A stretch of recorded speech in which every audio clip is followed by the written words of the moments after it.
Bom dia, eu sou Blandina Viana. Good morning. I am Blandina Viana, professor of the Federal University of Bahia. It's a huge pleasure for me, on behalf of the organizing committee, to welcome all of you to the first workshop of the Brazilian Network of Citizen Science. I'd like to start by greeting everyone and acknowledging the presence of the Secretary of Research and Scientific Training of the Ministry of Science, Technology and Innovation, Professor Moraes, the President of the Brazilian Society for the Progress of Science, Professor Moreira, the Coordinator of Equalization, Science and Society, Professor Mercedes Bustamante, the representatives of the Federal University of Bahia, Professors the Federal University of São Paulo, Professor Silvio Canuto, Dean for Research, and Guilherme Ariboski, Director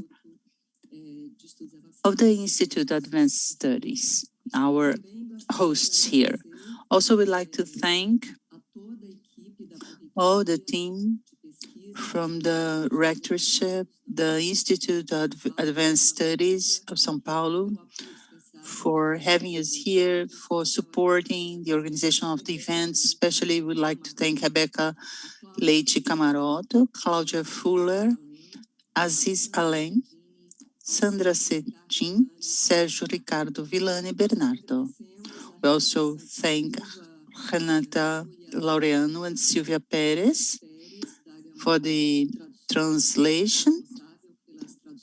They will be responsible for the translations throughout the event from Portuguese to English and from English to Portuguese. Professor Jolula from the State University of Feira de Santana for the cooperation mediation of the technological panel, and all the speakers that accepted the invitation. Now, special thanks for the organizing committee who worked tirelessly for materializing this dream. Our colleagues Antônio Mário Salaiba, Karen Queiroz, Eduardo Alexandrini, Juliana França, Larissa Kawabi, Natália Piranha, and Sheila Koffler. And we want to thank all of you participants of this event. This event comes in a moment of joy for us who work with this type of multidisciplinary science, the materialization of a dream. However, we cannot fail to mention our concern for the 300,000 lives of Brazilians lost for COVID-19, and to manifest our solidarity to all the families who are suffering at this moment for their losses. In this workshop, we want to call your attention for the potential of citizen science as a scientific approach and also as a priceless tool, the promotion of scientific education for our citizens. We believe that investing in citizen science today is strategic to fight misinformation, to increase the public confidence and trust, because the absence of the values arising from scientific thinking may lead people to believe in pseudoscience, conspiracy theory, and fake news.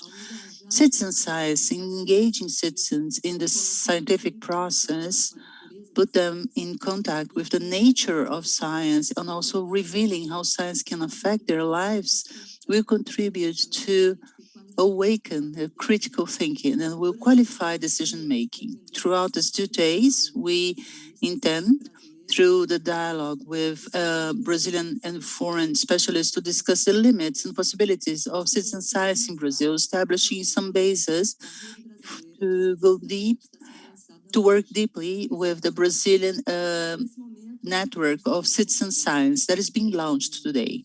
So now I want to invite Professor Guilherme Ariboski, Director of the Institute of Advanced Studies, to welcome us here. And so, Professor, you have the floor. Thank you, Professor Brandina. It's a huge pleasure for me to participate of this moment when we establish publicly the Brazilian Network of Citizen Science. I want to greet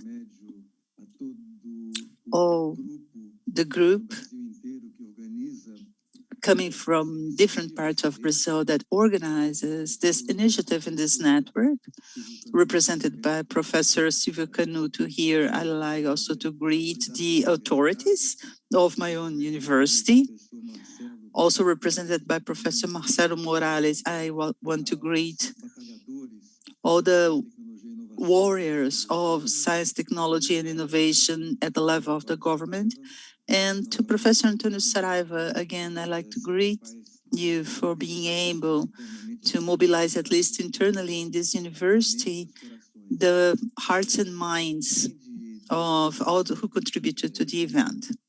So in addition to wishing to send my wishes of success to the network, I like to make my brief comments. The first has to do with the idea that there is a so-called information deficit on the part of this broader society about science. And this would be the cause of this situation of mistrust, apathy about science.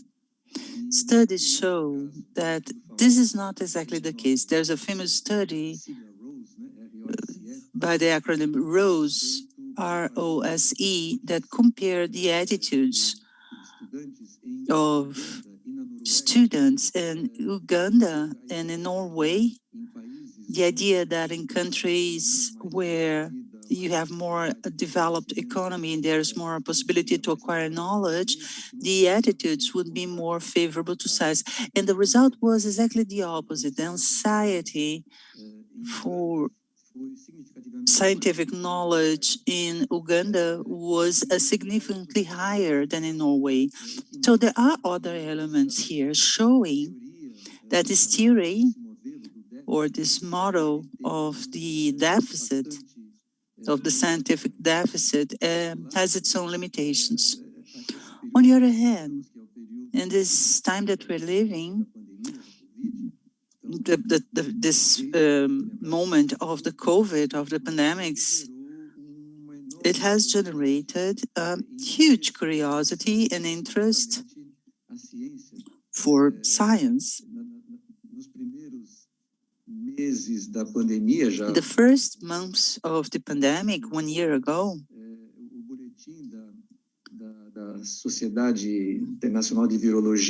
the International Virology Society newsletter at a moment was downloaded by hundreds of thousands of people, multiplying by 10 the interest on this scientific paper. So except for astronomy, who has always been the object of the public's curiosity, expressions, terms, and concepts that are very close to us from the world of science are now, which is all very positive, now are object of interest of the society in general, for the society in general. In this sense, on the other end of this model of the deficit, the idea that we have these two separated communities, from what I understand, this is the object of the citizen science, the idea of curiosity, the idea that we have communities that we should work together. As someone has written recently, and both through the participation of the population in this effort to advance science, not only collecting data, but also participating of these lines of thought. So we are exactly in this frontier.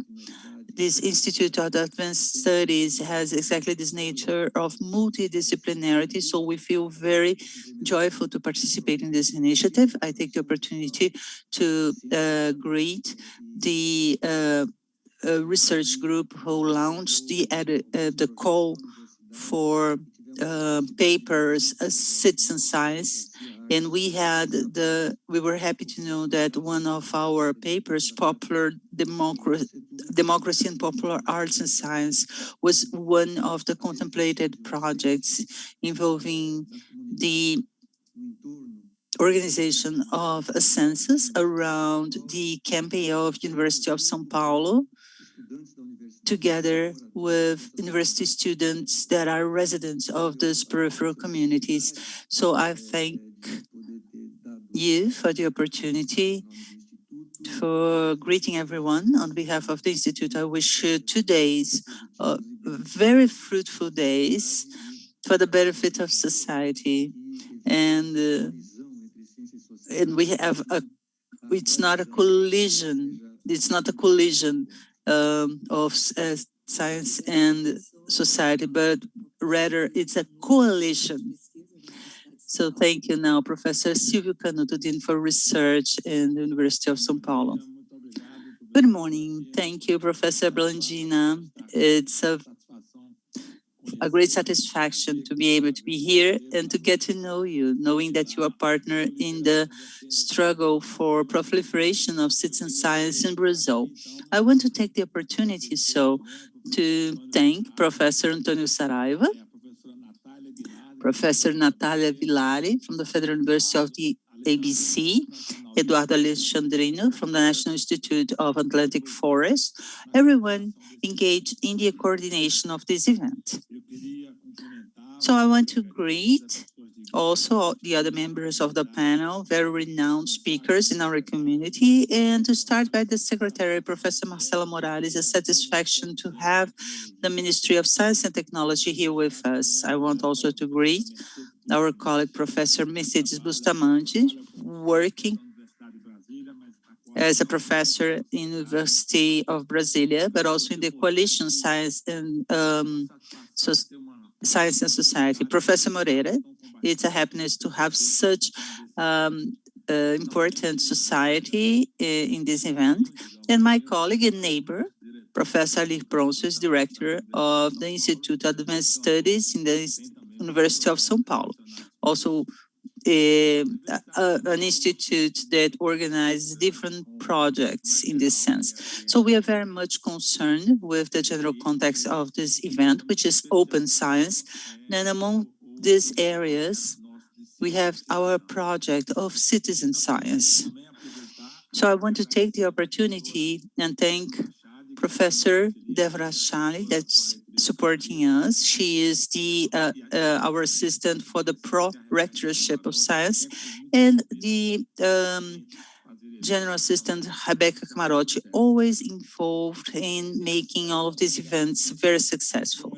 Citizen science is something that has been growing all around the world, has been awakening a lot of interests in Brazil. So it's a huge satisfaction to be able to find partners to create a Brazilian network of citizen science. So this idea of putting society and science together, of putting the general public closer to the production of science is certainly of huge importance.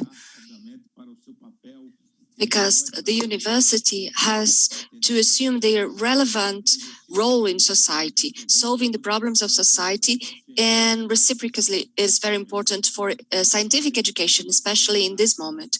It is hard to think on a person exerting their citizenship fully in a society where people do not understand scientific development. It is hard for a common citizen to position themselves of general aspects if they don't have minimum scientific information to do so. Basic scientific education has deficiencies in Brazil, we know, and surely won't be solved in the sphere of this project, but it's in the scope of this project, but it's very important to involve society and understand the importance of science and therefore contribute for the full access of citizenship. Citizen science is often seen as the participation of society and of elements that are far from society in a certain way in obtaining data, allowing for researchers in research centers use data and be able to continue their research. Citizen science, in my understanding, is much more than that. It can be the general participation of the general public in this process, but recently in some experiences we had, which is proposing and interacting with society, where society pose problems. So local communities mention what are the important problems they are living, and the university try to solve these problems in partnership with the community. This is another aspect that I believe it is very important in citizen science, that surely puts the university closer and more important when dealing with communities. And I have to say that I'm very happy with the creation of this network that is being launched today. And I would like to thank those who are involved with that. Here in the center of my screen, I have Professor Brandina, and I will use her to thank all of those involved in the network. There are some very important points and expectations for this network. Having a focal coordination point to coordinate the activities of citizen science. Very important also it is to promote and support attitudes and initiatives in citizen science with the participation of society. And as I said before, it's very important to understand local community problems. As Professor Ari Prosk mentioned, and I will close with this aspect, we launched recently in the University of São Paulo a call for specific for the Citizen Science Network. In this first call, it served not only to establish one of the important principles of the research team, but also to know how people see university in our community. We received more than 100 projects. We are able to support 8 to 9 of them. And it's very important because with that, we have an understanding of what people think on citizen science, which is a very important learning. The variety of topics was also great. And I'm sure that the creation of this network will allow us to work in a broad scope for the progress. We have also the Brazilian Society for the Progress of Science, SBPC, and this network will help us to develop projects and initiatives in citizen science. I thank the opportunity, and it's a great pleasure to be here today. Thank you, Professor Silvio Canuto. This is also our expectation, that everything happens as such. I would like to invite Professor Bustamante, coordinator of the Coalition Science CDs. Thank you very much, Blandina, for the presentation. It's a pleasure to be here, and I would like to greet all my colleagues in this panel. It's a pleasure to see you all. I would like also to thank the coordination of the event. I also sympathize with the pain of Brazilian families in such a difficult moment for our country. And I believe that the creation of the Brazilian network of citizen science builds a perspective of a better future for Brazil.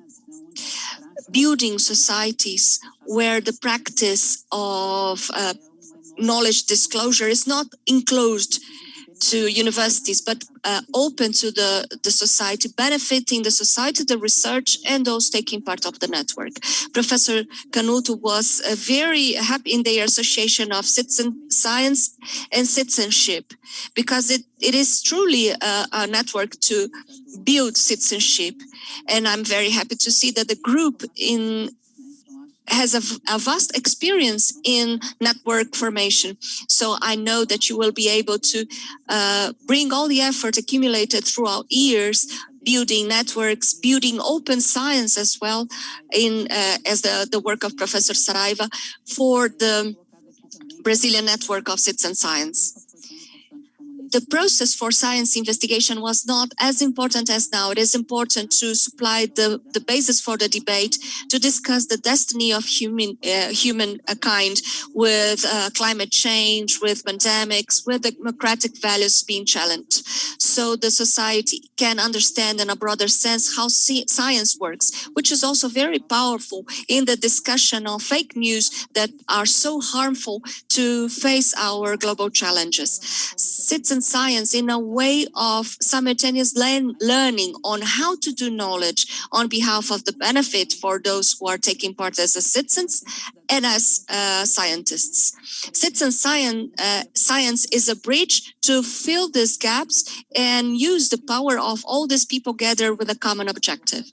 As said by Professor Silva, it represented in the beginning a way for science to increase the data collection to solve problems in a much broader set of information that we could do in an isolated form. But it's more than that. This is actually the source of different sectors of society to discuss what are the problems and what are the questions where scientists should be more involved. Citizen science in this very critical moment for Brazil, that we have recently the very important news of suspending the vetoes and the reconstruction of the scientific fund to once again irrigate the channels that foster science in Brazil. Citizen science may guarantee that these agendas are well aligned with the major challenges for society, increasing the reliability of society in science and helping also the fostering organisms. That's very important that SBPC is here now to foster science and innovation in an open way. Finally, I would like to remember the importance of science and scientific education and the participation of society in this process as a way to democratize the access to knowledge and knowledge production, with an extremely important impact for reduction of inequalities that are sharper now. It is mandatory for us to reinforce the role of society in democratization of knowledge, in decision-making, evidence-based decision-making, and guarantee the reduction of Brazilian inequalities. So I wish you an excellent event and 2 very fruitful days. And I'm sure that this network will reverberate in Brazil, allowing for new subsidies that are so necessary in this moment. Thank you very much, and congratulations to all of those involved. Thank you very much, Dr. Bustamante. We have this expectation of working in a coalition to reach all these objectives. So now I invite Professor Morales, Secretary of Research and Development. It is a pleasure to have you from the Ministry of Science and Technology. Thank you very much. It's a pleasure and an honor to be with our colleagues and friends, Sarai, Fabuat, Mercedes, Bustamante, Blandina, Silvio Canuto, many friends here. It's very nice to see you again. This is a matter of satisfaction for me. And I would like to congratulate the formation of such an important network, which is the Network for Citizen Science. And I just came back from Korea last Friday, together with the Minister Marcos Pontes, in many areas, to discuss many areas, including education. And I see citizenship and science that are permeate education. And I saw the difference in the endeavor in South Korea to build education, to raise education, and how citizenship contribute in the case of citizen science. So the Organization for Economic Cooperation includes citizen science as part of their definition of open science framework. So it is very important, and this inclusion is very timely because it helps to remember that the open flow of information is key for science as a whole. In the crisis we are living with the pandemics of the new coronavirus that reached the Brazilian society so strongly, and I sympathize with all the families reached by such a pain. But this makes evident the need for sharing scientific data and the open flow for scientific knowledge. This also helps us to keep in mind that we should work with inclusive inclusive citizen science, seeking for new forms of participation. And citizen science is an instrument for data collection. Nevertheless, your consideration in a broader sense may bring benefits that go beyond the accumulation of data, which is very important. Although these data are key for increasingly digital science, which was very clear, the digitalization and AI that is present in South Korea, and how they were able to face in all the areas of knowledge, including citizen science, with the digitalization of data, availability of data. It is very important in that country, which impressed me.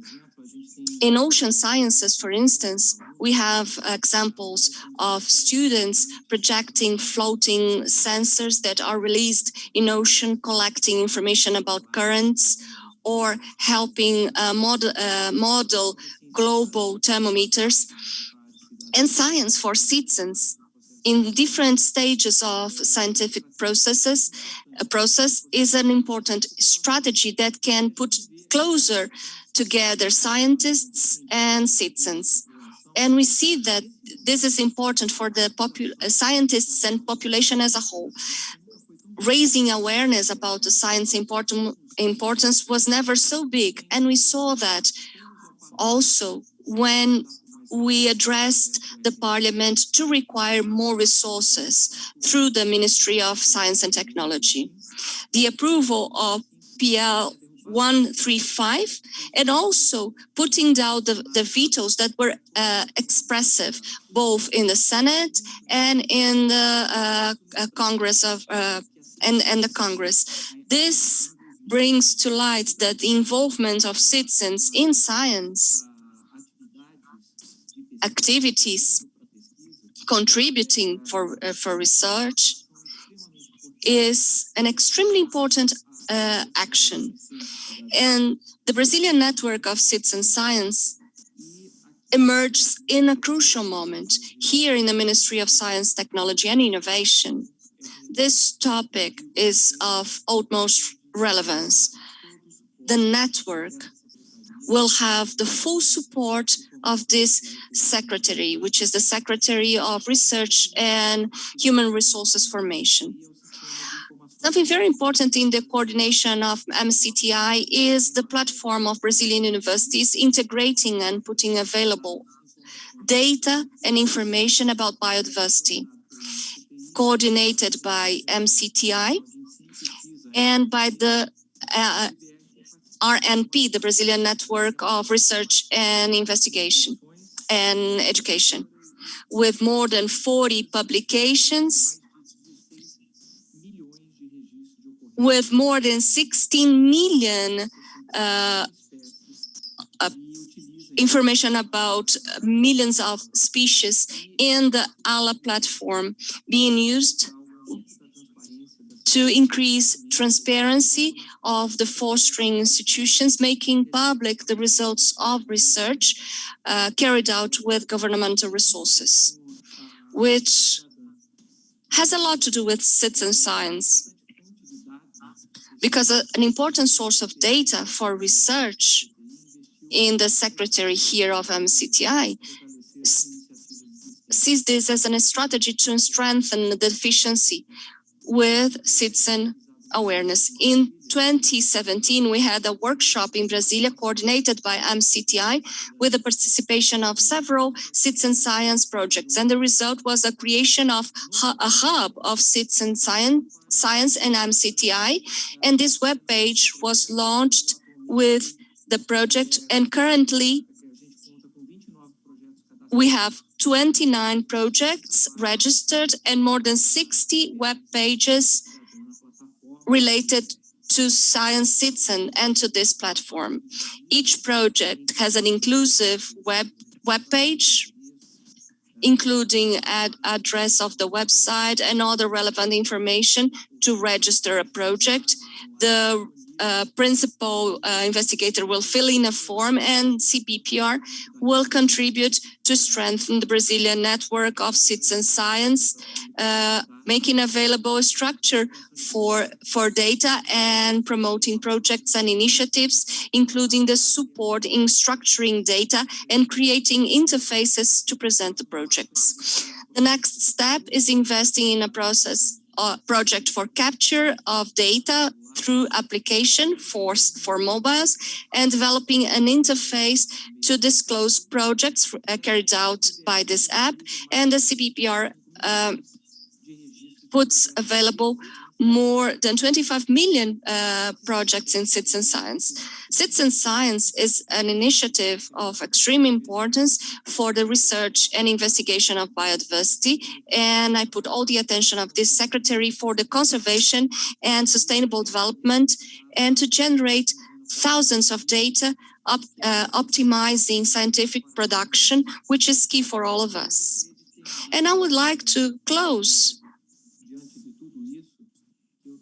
in face of all that, saying that I'm very confident that the creation of the Brazilian network of citizen science will contribute significantly to overcome the challenges ahead of us, disseminating good practices and success experiences. And MCTI and my team here in the Secretary will be at your disposal.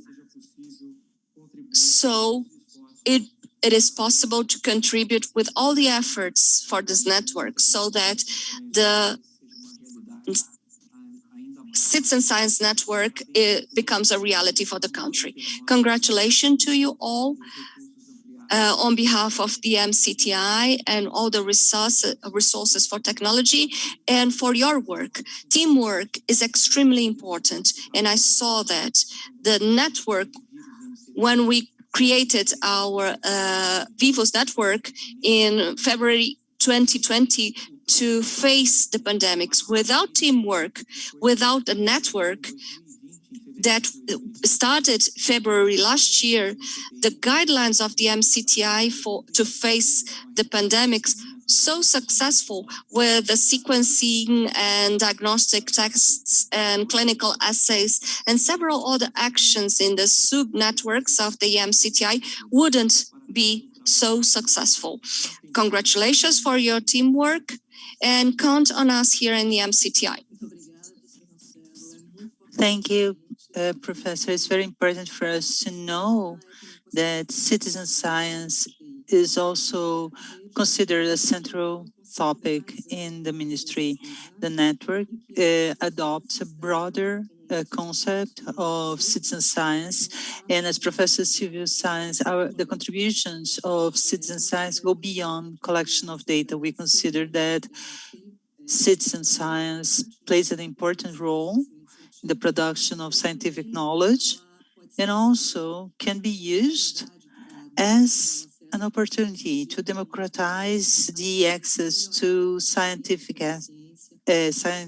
knowledge, to improve the understanding of science, to help solve complex problems, especially related to sustainability, biodiversity, social environmental problems, and influence public policies and decision making on the management of natural resources.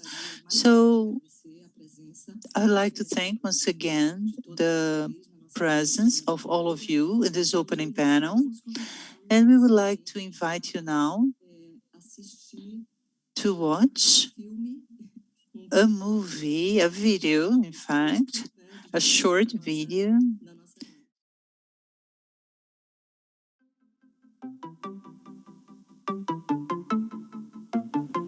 Você sabe o que é ciência cidadã? Podemos definir ciência cidadã como sendo a participação pública nos processos de produção de conhecimento científico. Nessa abordagem, o cidadão voluntário pode engajar-se em projetos apenas contribuindo com a coleta de dados e informações, como é o caso nos projetos chamados de contributivos, ou mesmo ir além, como colaborando nas análises e escrita de publicações, os chamados projetos colaborativos, ou até mesmo participando na definição da pergunta de pesquisa, que são os projetos considerados co-criados. O Brasil é um país extenso e com grande potencial de geração de novos conhecimentos. E a ciência cidadã pode ser uma forma de aumentarmos esse potencial e de promovermos o engajamento público com a ciência. E o melhor de tudo, com a participação de todos. Para que isso seja possível, a Rede Brasileira de Ciência Cidadã propõe integrar as diversas iniciativas de ciência cidadã no Brasil e fortalecer a conexão de instituições e pessoas interessadas na pesquisa e na prática dessa abordagem. Venha fazer parte desta rede você também. Para saber mais sobre nossas missões e valores, acesse o site www.rbcienciacidadã.org.br.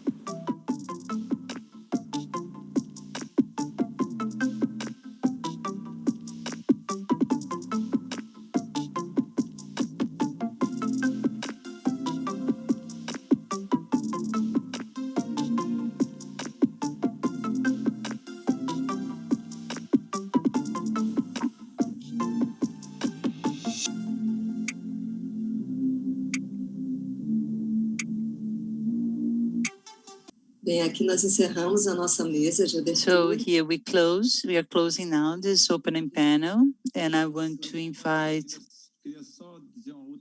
I will just to give you a closing message. I want to congratulate Antonio Saraiva and the whole team for this video that I think was very educational.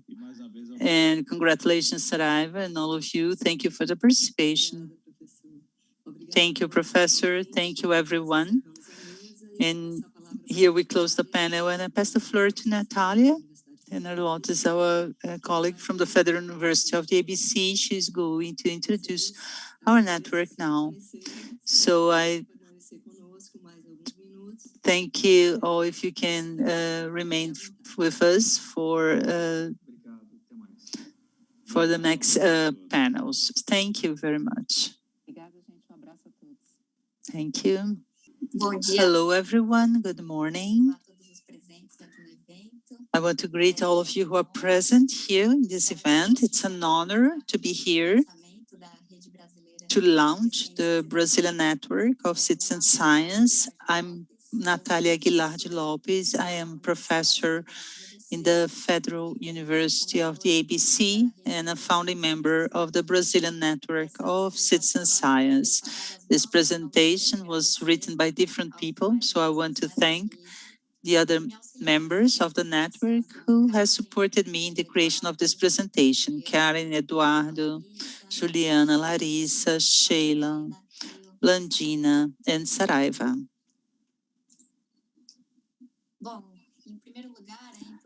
So first of all, it's important to understand why we thought it was necessary to create a Brazilian network of citizen science. Brazil is a country of continental dimensions, and there are different people and institutions undertaking projects of citizen science in the country. But most of these projects are locally based, and there's no integration among different projects. In addition to that, the understanding of the meaning of citizen science is different. We have seen that this is very broad and encompasses different processes of public participation in science. This understanding is not the same for different projects. So given this context of diversity, this group of researchers interested in citizen science got together and proposed the creation of the Brazilian Network of Citizen Science. So me, Natalia Aguilar Lopes, Associated Professor in the Federal University of the ABC, Blandina Viana, Professor in the Federal University of Bahia, Professor Antônio Saraiva, Professor in the University of São Paulo, Juliana França, postdoctorate from the University of Vila Velha, Eduardo Alexandrino, postdoctorate from the National Institute of Atlantic Forest, Sheila Koffler, the Institute of Advanced Studies from University of São Paulo, Karen Queiroz, doctorate in Federal University of Bahia, and Larissa Wakanabe, doctorate student in the Federal University of the ABC. The intention of the network is to connect people and institutions that practice research and citizen science in Brazil, establishing common values and principles to this approach in the country.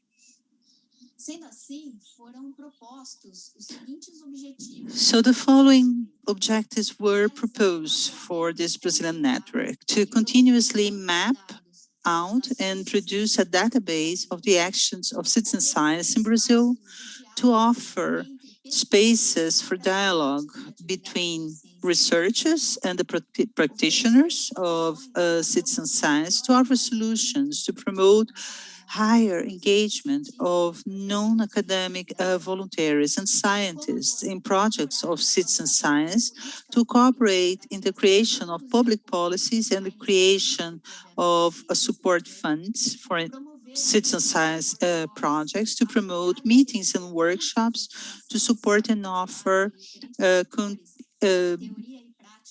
different levels of training programs about the practice of citizen science, to promote research initiatives and the production of publications that summarize knowledge of citizen science, especially in Brazil, to articulate with fomenting agencies the support to citizen science initiative in projects, and promote the actions of the network in a portal or website and in social media. The processes of public participation can involve different levels or steps of participations, starting from the non-participation and going to the control taken over by citizens in this scale proposed by Arnstein in 1969. The same thing is true for the processes of citizen participation in this scale of public participation. In this sense, we understand citizen science in a broader sense, encompassing a range of different types of partnerships between researchers, those who are interested in science, for the shared production of knowledge.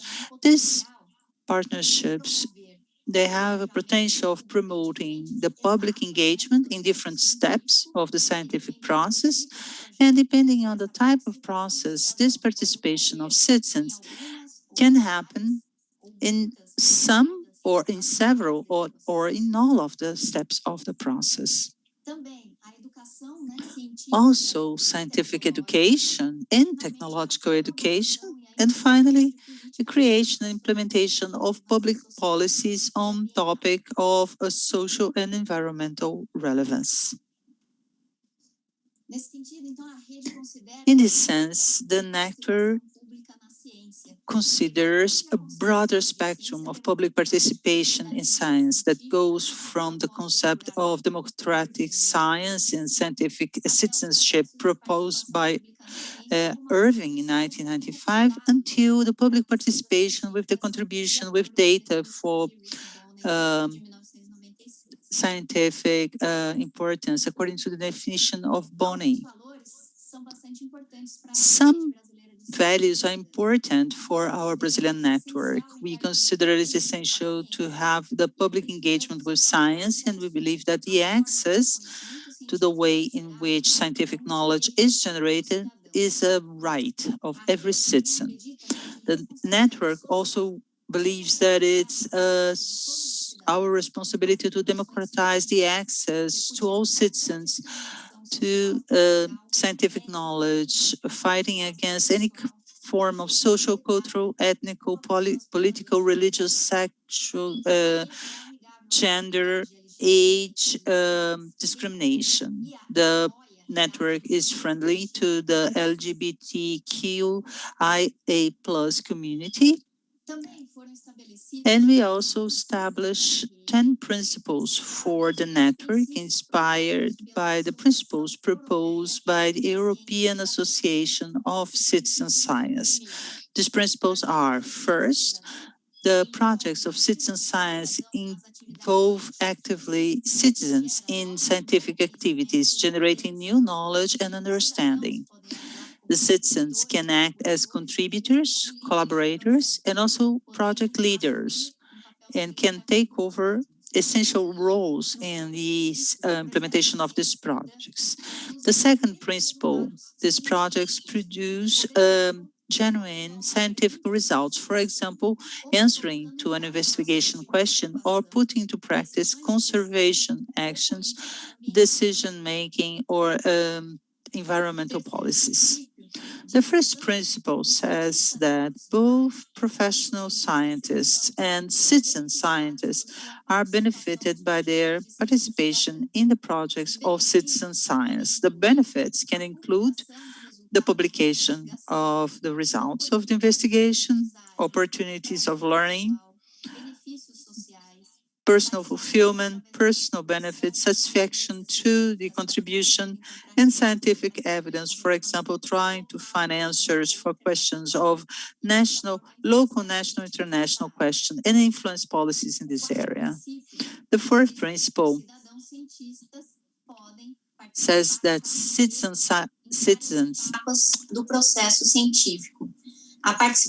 Citizens can participate in several steps of the scientific process. It can involve the definition of the investigation question, the collection and analysis of data, the development of hypotheses, and the communication and publication of the results. The fifth principle says that citizen science receive feedback from the projects where they participate, for example, on how data that is being collected will be used and what are the results of the investigation that will be used to create public policies or will be used by society in general. The sixth principle says that citizen science is considered as an investigation approach as any other approach with limitations and biases that should be considered and controlled. However, different than the traditional scientific approaches, citizen science also offers the opportunity for greater engagement of the public and democratization of science. In the seventh principle, we have that data and metadata resulting from projects of citizen science are made public, and wherever is possible, they are published in a format of free access. This data sharing can happen during or after the project, except if there are reasons of security or privacy that will then hinder this short-term publication. The eighth principle, the contribution of citizen scientists is publicly acknowledged in the results, in the deliverables of the projects and in publications, is what we call attribution.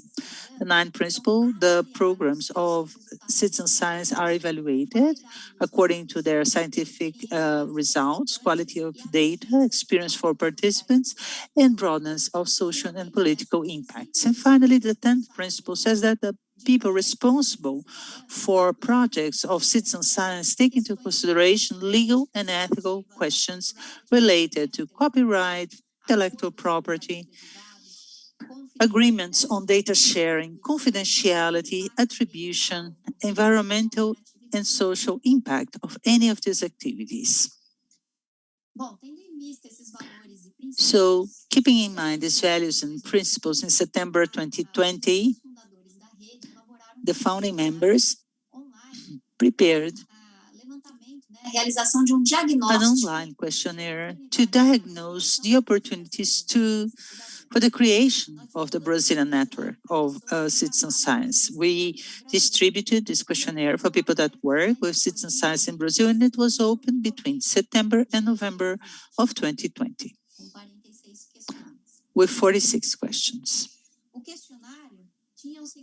The questionnaire had the following goals: to map out the initiatives that were ongoing or already concluded in Brazil, to get to know the opinion of project coordinators and scientists, practitioners, and people interested in the theme, to define mission objectives and principles of the network, and identify who would be interested in being part of this network. The questionnaire started with a text clarifying the objectives and offering it's a term of informed consentment. All participants were then directed to questions about the definition of citizen science, the principles that the network should follow, the expectations that these people should have about the network, and the activities they could develop to contribute to the network. But if the participants were project coordinators or participated, they would then answer questions about these projects that they coordinated or participated. About the results, we had the participation of 221 people that answered to the questionnaire. And from these 221 people, 133 were part of a citizen science project, whereas 88 people did not coordinate or participate in projects. From these 133 respondents that coordinated or participated in projects, most of them participated or coordinated only one project, 75%, whereas 24.7% participated in more than one project.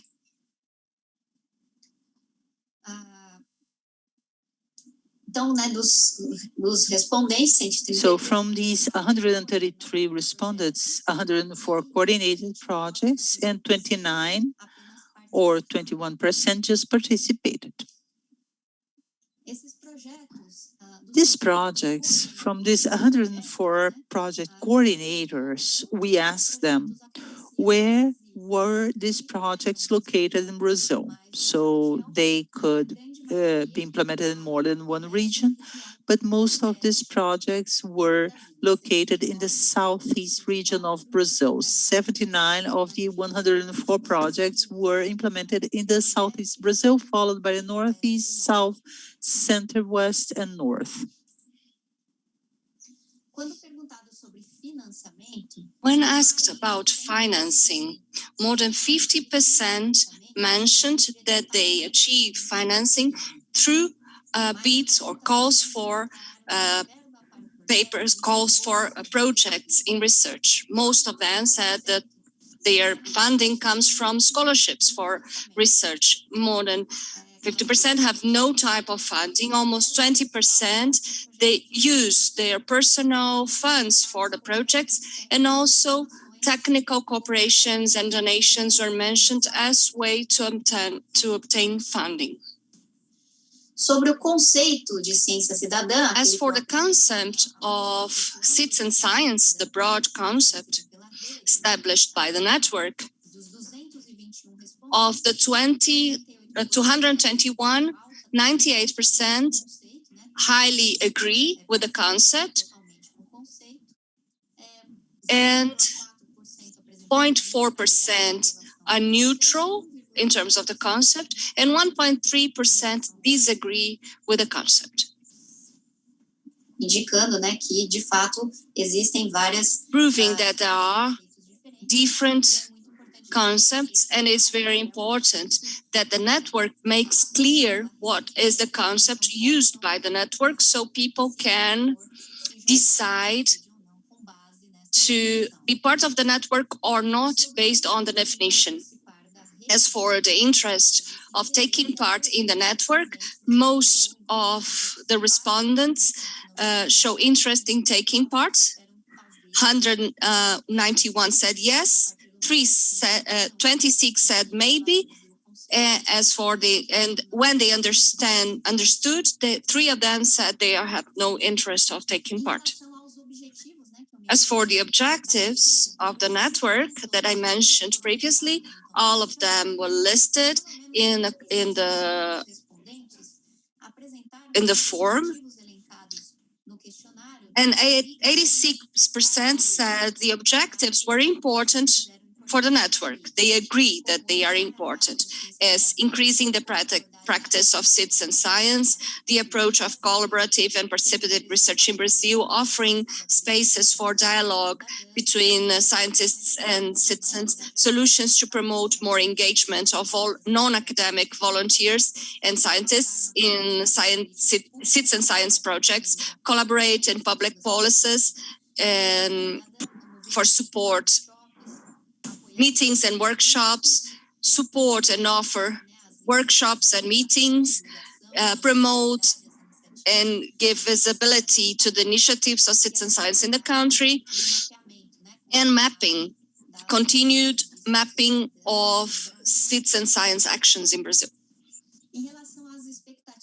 As for expectations of the respondents to take part in the network, they mentioned learning about citizen science, collaborating with the execution of tasks for the network, sharing experiences, finding financiers and partnerships,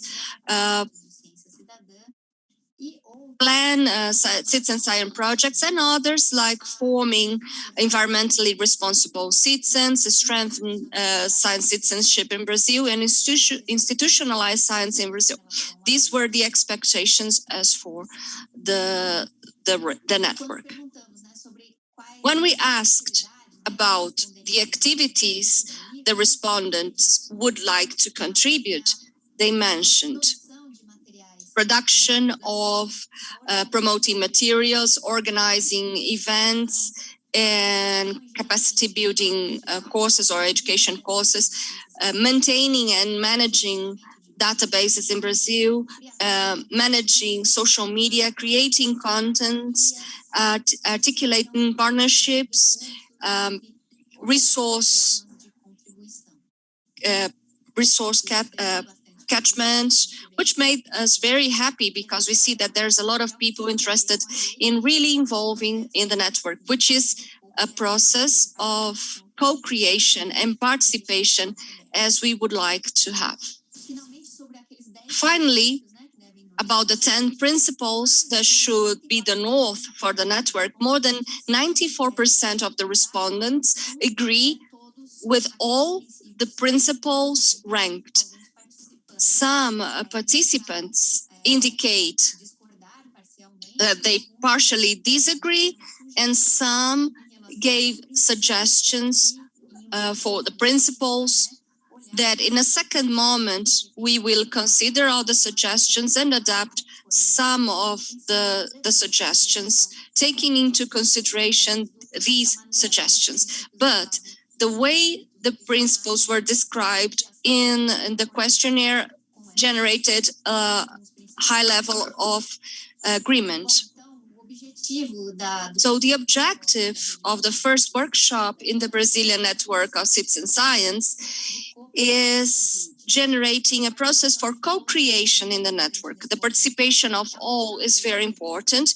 From this moment to the end of the event, we will prepare a letter of intentions with the main conclusions of this workshop. So we really expect from the bottom of our heart to count on the participation of all of those taking part of this event so we can create together this network. Thank you very much for your attention. These are the channels that the network has, the website, our email, and the social network like Instagram, Twitter, and Facebook. We count on your participation so we can build all these channels together. Excellent participation. This network is launched and we are very happy. And we will have a brief break and we will come back in 5 minutes for the sustainability panel.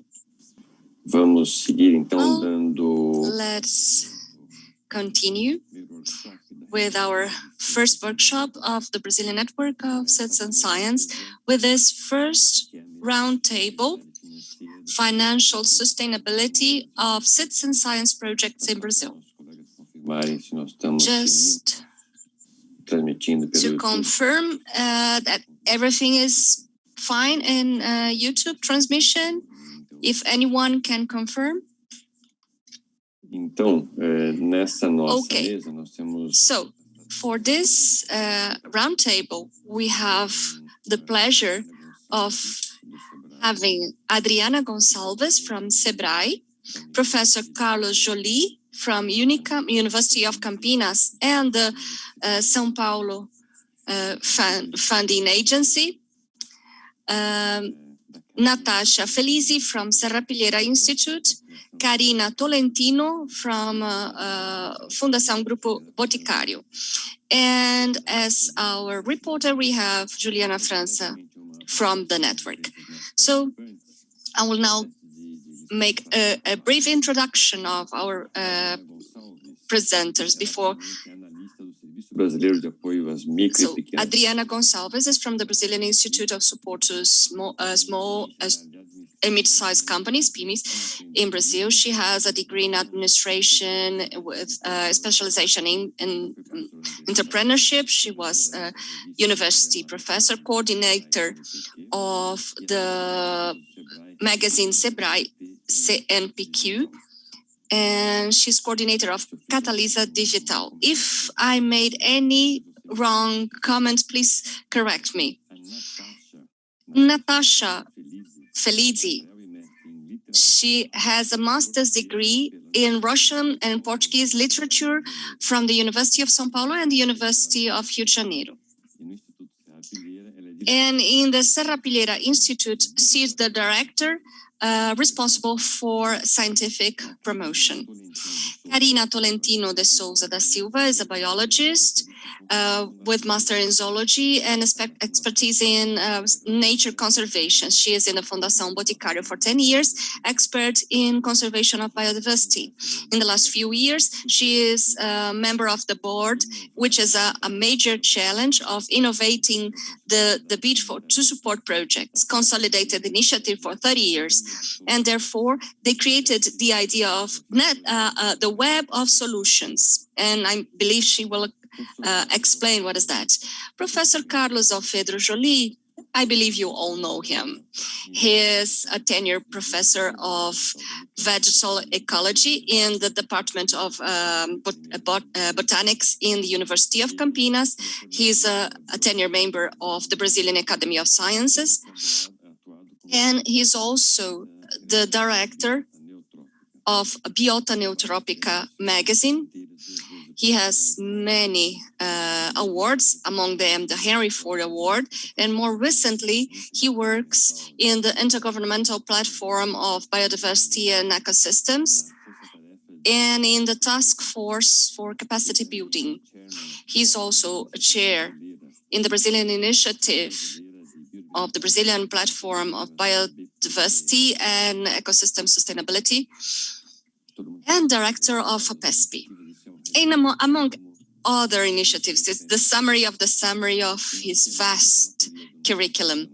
And to report, we have Juliana Silva França. She has a doctorate in ecology conservation and wildlife management. And she is in the network with initiative water quality. Currently, she's a fellow in the program of technological initiative in Federal University Espírito Santo in Vida Velha. I'm Antonio Mauro Saraiva, professor of the Polytechnical School of the University of São Paulo. I'm electric and agronomic engineer, and I work with applied computation. I'm part of the Brazilian Interaction Plant Pollinator Network, and I'm part of the Institute of Advanced Studies, one of the sponsors of the event. And I had a great satisfaction of being part of this network. So with these brief introductions, I will just give you a brief context before giving the floor to our speakers. Citizen science is a great variety of disciplines. Projects with a focus on a certain area like economics demand knowledge from other areas like computation.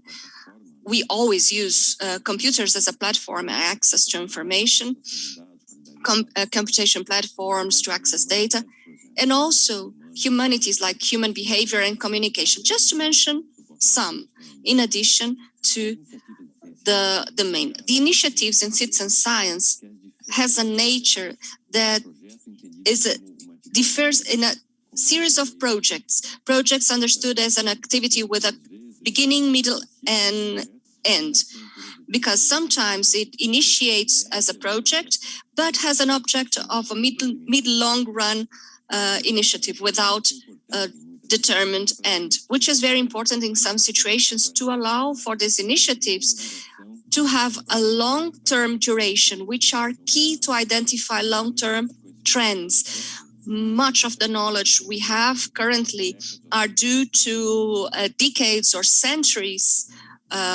initiatives. The component of projects in citizen science usually are associated to education and promotion of science to the different levels of society. From this perspective, citizen science is an excellent example of the tripod teaching and research and education, which poses important questions for sustainability of citizen science in different senses. For instance, team, the composure of the team, qualification, maintenance for a long time, computer infrastructure, maintenance in a long run, evolution of computer patterns. We see systems that are updated at all times. So there is a need of updating platforms and team in terms of computer evolution. Citizen participation, how to maintain engagement, training, promotion, the products, how to evolve with the products in the use of data, for instance. All of those, in every sense, require financial sustainability as well. So this is an aspect, and maybe others, I don't want to distinguish the topic here, but this will be approached by our speakers. So I now will start from those who are younger in the area to those who are for more time. Jolie, and even because he's a gentleman, he will be the last. Ladies first, and starting by the new kids on the block. I will invite then Adriana Gonçalves to open this roundtable. Adriana, it's a pleasure to have you here and meet you live or no, though physically, but I don't know if you can hear me. I thank your invitation. Okay. I would like to thank this invitation and bring an initiative that is not pretentious, but is an initiative that it really goes well together with the Brazilian network of citizen science that is starting now in 2021, 2022. May I share my screen? Vocês estão vendo? Can you see? Yes. Tá bom. Okay. Com essa pandemia, a gente vê... Well, with the pandemics, we see that a lot is changing. Transformação digital aí está acontecendo. Huge digital transformations going on. And one of the things we notice is that in such a short term, we were able to produce vaccines to fight coronavirus. And how could this happen? What we notice is that it was due to the sharing of the knowledge that already existed in the world in a free way and collaborative way. And what does this mean? This means open innovation within digital culture that is the way that people think about the flow of knowledge. So we have the internal knowledge within companies to generate research and knowledge. And with that started a movement. Well, I don't have funds for everything, so I have to seek funds outwards. And with that, this concept of open innovation started, brought by Harvard, that is exactly having or being humble enough, having the humility of bringing from the market knowledge that can help you both in internal innovation as contributing outwards to promote other products and processes. And why does Sebrae believe on that? Because we know that amazing things can happen through this collaborative arrangement, developing processes and products, and with this national innovation ecosystem, or more broadly, the world's innovation ecosystem. We believe that innovation may be promoted in an open fashion without harming financial issues. To the contrary, we can improve the product and bring products in a faster way to the market, as was the case for COVID vaccine. And why should we promote that? So we can have a quantic leap of innovation in Brazil, generating more opportunities, which is our mission, promoting small businesses and having the opportunity for small businesses to innovate their product and processes. So we made a survey of what does Brazil have in terms of research and innovation that may impact Brazilian economy. As the vaccine, Brazil is part of this effort. The genetic mapping consortium and other technologies that Professor Antonio Saraiva already mentioned. And we also saw that there are success cases in Brazil. All these companies here, they are in the market with a successful scaling up. And we want to promote more companies like those, make more companies develop in the market, spinning off from academic research that happen within the universities. And this is not an idea from Sebrae. This is a strategy for a nation. Many countries believe in this format of open innovation, involving not only governments, but also academia and companies. People currently can share much more than 10 years ago, 20 years ago. I would say that the pandemics even expedited the process of digital transformation, and what was going a little slower is now taking off. So with that, we created Catalisa ICT. That is a journey. The intention is not, well, SEBRAE is not an institution for teaching and research. We are an institution to promote entrepreneurship. So what do we want? We want to promote entrepreneurship from the academia to the market. So we believe that by doing so,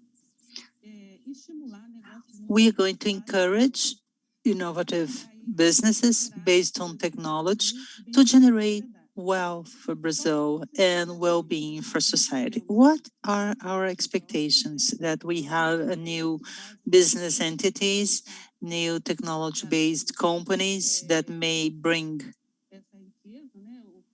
this wealth, or by growing and escalating, as we will bring new technologies generated in Brazil, other companies will be able to adopt these technologies. And also, another trend that we believe in is that this knowledge that we have in the academia will be allocated for small businesses. They will then generate their own innovation projects. So we want to make this exchange of experience, this knowledge sharing, connections. And what is the target audience of Catalysm? Is the masters and doctors and master degrees and doctor degrees and master students and doctorate students. So we adopted 4 steps that along these 3 years will be executed, so that these connections can be monitored and supported by SEBRAE and other partners. That's why the project is called Catalysm, because we are working as a catalyst to articulate partners, and in order to have, on the one hand, applied research, and on the other hand, the market absorbing that and bringing more technology to the country. The first step that we have already started was in October of 2020. We had approved Catalysm ICT in the end of 2019. We were preparing to launch in March 2020, and then the pandemic came, and this forced us to rethink the whole project. We had plans for the initial phases, and we had to adapt, not only to be able to do things online, but also to look for other open innovation alternatives that could help in the purpose of the project. And we found a platform along the way from the UK that we subscribe to this platform, so we can share all of these initiatives, not only within Catalysm ICT, but also in other areas. The Corp project, that is for small corporations, Catalysm Corp, and then Catalysm NPE, which is an agglomerate of small businesses, and Catalysm Gov, in order to bring open innovation to the government. And with that, we were able to launch the initiative in October of 2020. In November of 2020, we launched a call for papers for research with the potential of innovation. Once again, the idea is not to assess this research. The idea is to identify research with potential of innovation in order to train the researchers, to connect them with other parties so that they can share ideas and advance in a more accelerated fashion in this creation of processes and products. So applications were closed in February, and last Friday, we selected 1,000 projects with innovation potential, and you can check them in our website of Catalans ICT, and we have all the projects that were selected for the next phase. The criteria that we adopted in this call for papers was the potential of economic impact. The idea is that we have this relevance of impacting the market, degree of innovation. This is absolutely important. The concern with social environmental impact, technical feasibility, because sometimes there are research projects that are at the test level or prototype level, and also the researcher education and trajectory, the experiences in this sense were also considered. In this last phase, we are going to use this 1,000 projects. We are going to try to train the project leader and the teams. So there will be 4 people. So multiplying 1,000 projects in an average of 4 people, it would be like 4,000 researchers that will be trained. But in the end, we plan to train 2,800 researchers from the beginning of March 2021 up to May. So they will have access to this free of charge training about entrepreneurial attitude, open innovation, innovation management, technological investigation, and in the end they will have to create an innovation plan for their research project. So in this first call for papers, we don't have any resources involved, but the main exchange will be for knowledge to encourage entrepreneurship among researchers. And this is not present in the academia because they're very much focused on technological knowledge, which is good. In April, we're going to launch another call for papers to select the innovation plans, and then with resources, more resources involved. The idea is to select 270 innovation plans in June, and the idea is that every plan these plans will receive 150,000 reais along 12 months and to be implemented until June 2022. In this period of time, we want this 270 plans to become business entities. And there is another area, which is the participation of the researcher into this business entity. So we have the CNPq, the national, that will also offer grants to potentialize like these small businesses in their innovation projects. And then the next step, which is to develop and test, we'll have then these innovation plans, these 270 innovation plans already transformed into business entities. These business entities will then develop these research innovation projects, and then we will have a group of people that will be basically entering the market. They will have like a more welcoming environment for this in this innovation environment with incubators, accelerators. They will have access to mentorship. In this training project that I mentioned, we'll also have mentorship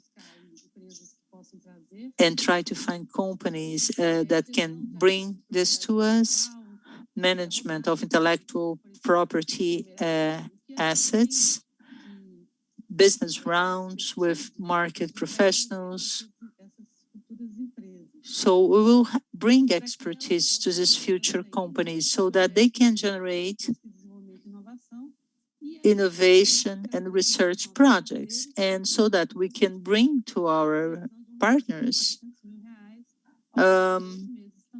an average of 400,000 reais along 12 months. And the last phase is to innovate and escalate. The idea is that all of these business entities may grow and through resources, and that they can create jobs, and that they also can bring the fruit of their research to the market. So that and also that they have access to investment funds so that they can escalate, grow, and bring wealth to the country. Also, they have other levels of trainings offered by SEBRAE so that they can talk to these investors.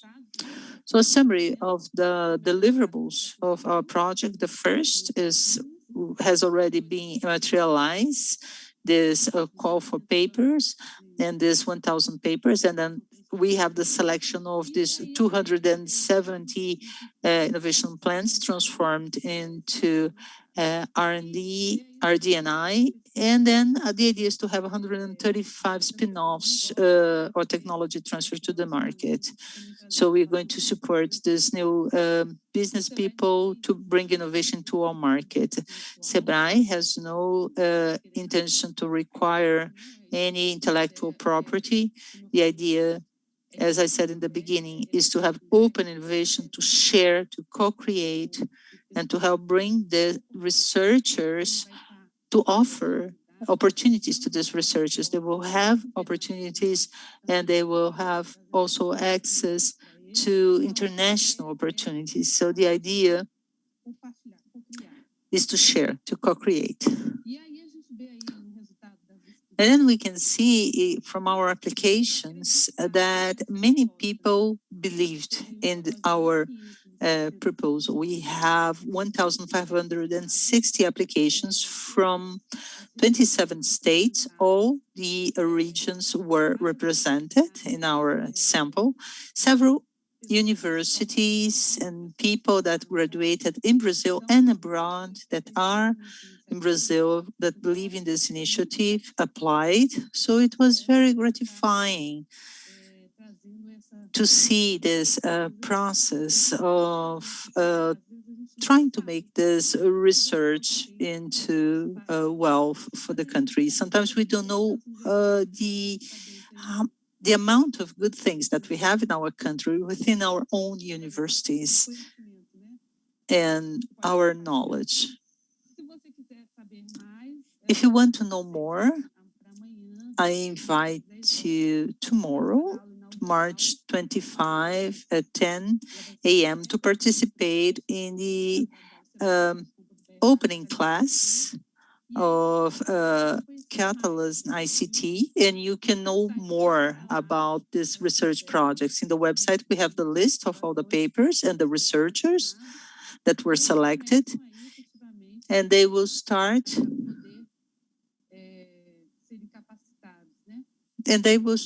now with their training phase. And the idea, as I said, is to give a quantic leap in innovation in Brazil, especially including the academia and science. We have all of these partners together with us, all of these different entities. We have 2 professional associations. Aulinca is supporting us in the training project, and SEBRAE is responsible for the articulation involving the engaging different parties, the organization of the in the mentorships and also in raising the resources necessary for the project. But the idea is that we have excellent results from this project. Thank you for the opportunity to promote this SEBRAE's initiative. It's not an initiative that belongs only to us. It's something that we want to be an initiative to be embraced by different parties. And I personally really believe that this will help this will be a support to the Brazilian science. Thank you, Adriana. I'm sure that you are a true partner for citizen science. It's good that the symbol is a radar, it's the antenna. And it's good to have to know more about this project. Although the call for papers has already happened, we are now in the second phase. You can also let us know how we can engage to with people involved in the project. I will pass the floor now to Natasha Felizi. Natasha, it's a pleasure to meet you. Antonio, I thank you for the opportunity to be able to get to know everybody here. We are the new kids on the block, in fact. We have been here only for 3 years. I'm going to share my screen. I prepared this brief presentation. We are the Serra Pilheira project. So very briefly about Serra Pilheira Institute. We are a private institution, a non-profit organization, juridically constituted in 2014, starting operations officially in 2017. And before starting operations in 2016, a grant was donated to our to this foundation, and this is what funds the institute today. We have like a funding autonomy with the goal of supporting science and scientific promotion in Brazil, and our main strategy is through the donation of resources coming from the foundation funds. In addition to the grant-making activities, Serra Pilheira is proud to promote some collaboration spaces, including scientific disciplines, the scientists themselves who are supported, and the scientific promoters who became part of our network. And then I included an explanation about our name, Serra Pilheira. People usually ask us about this. And the program that I lead is the program of scientific promotion, and that's how we acquired our experience in projects of citizen science. This is not specifically an agenda of Serra Pilheira. The main projects are support to research and support to scientific promotion, but of course that practices in citizen science, especially in the conception that they were introduced here today, are also part of our projects, both in terms of scientific execution and promotion. So the promotion was created thinking of a first step, which is a public call for papers to understand who are the parties that identify themselves as scientific promoters in Brazil. We did not want to start with our own definition, saying that scientific promotion is this or that. So we started with a strategy to map out the field. This first 2 calls, that was this program that included a cycle of public call and a meeting of all the parties engaged, and then another selection for funding. We received more than 1,000 proposals coming from 26 states of the country and the federal district. So our surprise was the size of the community of actors that identify as scientific promoters and the diversity of the practices encompassed by this definition. Some of them clearly projects of citizen science. So some of the projects, Karen, for example, I don't know if she's still here, but she was one of the selected researchers, and we had this close contact with 85 organizations that were representing initiatives of scientific promotion, and our events were open space for articulation, for sharing repertoires, for strengthening the network. These were 4 days in each of one of the edition. In Rio de Janeiro, we had face-to-face event. We were immersed in lectures, practical workshops, pitching sciences, pitching sessions, I'm sorry. And after the events, we had another level of selection to fund the project. So in these 2 editions, we had 14 projects financed per year with grants of 100,000 reais for each one. This in the camp.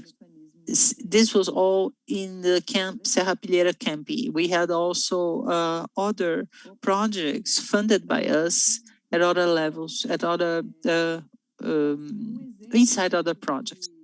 Do que apareceu como projeto que a gente One example of something that emerged as a project and we considered successful was an initiative on the Lab for Marine Ecology, FUFRN, that is called #DeOlho no Corais, for monitoring corals in Brazilian coast. They study the response of corals to global warming, monitor the coral bleaching, and they want to take this initiative to social networks. So they monitor with pictures and georeferencing. So they launched a campaign in social networks, especially in Instagram, which is basically a hashtag inviting recreational divers, even tourists, to identify corals in the coast and send georeferenced pictures, and then they produce an analysis. This became a scientific paper with the use of this methodology for mapping with hashtag and georeferencing of pictures. This is something that from the point of view of financial sustainability is extremely accessible. They have to mobilize very little financial resources to do that in practice, because people are sending data, common people. Of course, it requires infrastructure in the lab to manage this data collection, structure data, and put scientific methodology and adequate filters. But the more interesting thing in this project for us is that Guilherme Longo, the principal investigator, was already being selected in bidding for a call for scientific research in Serra Pilheira Institute.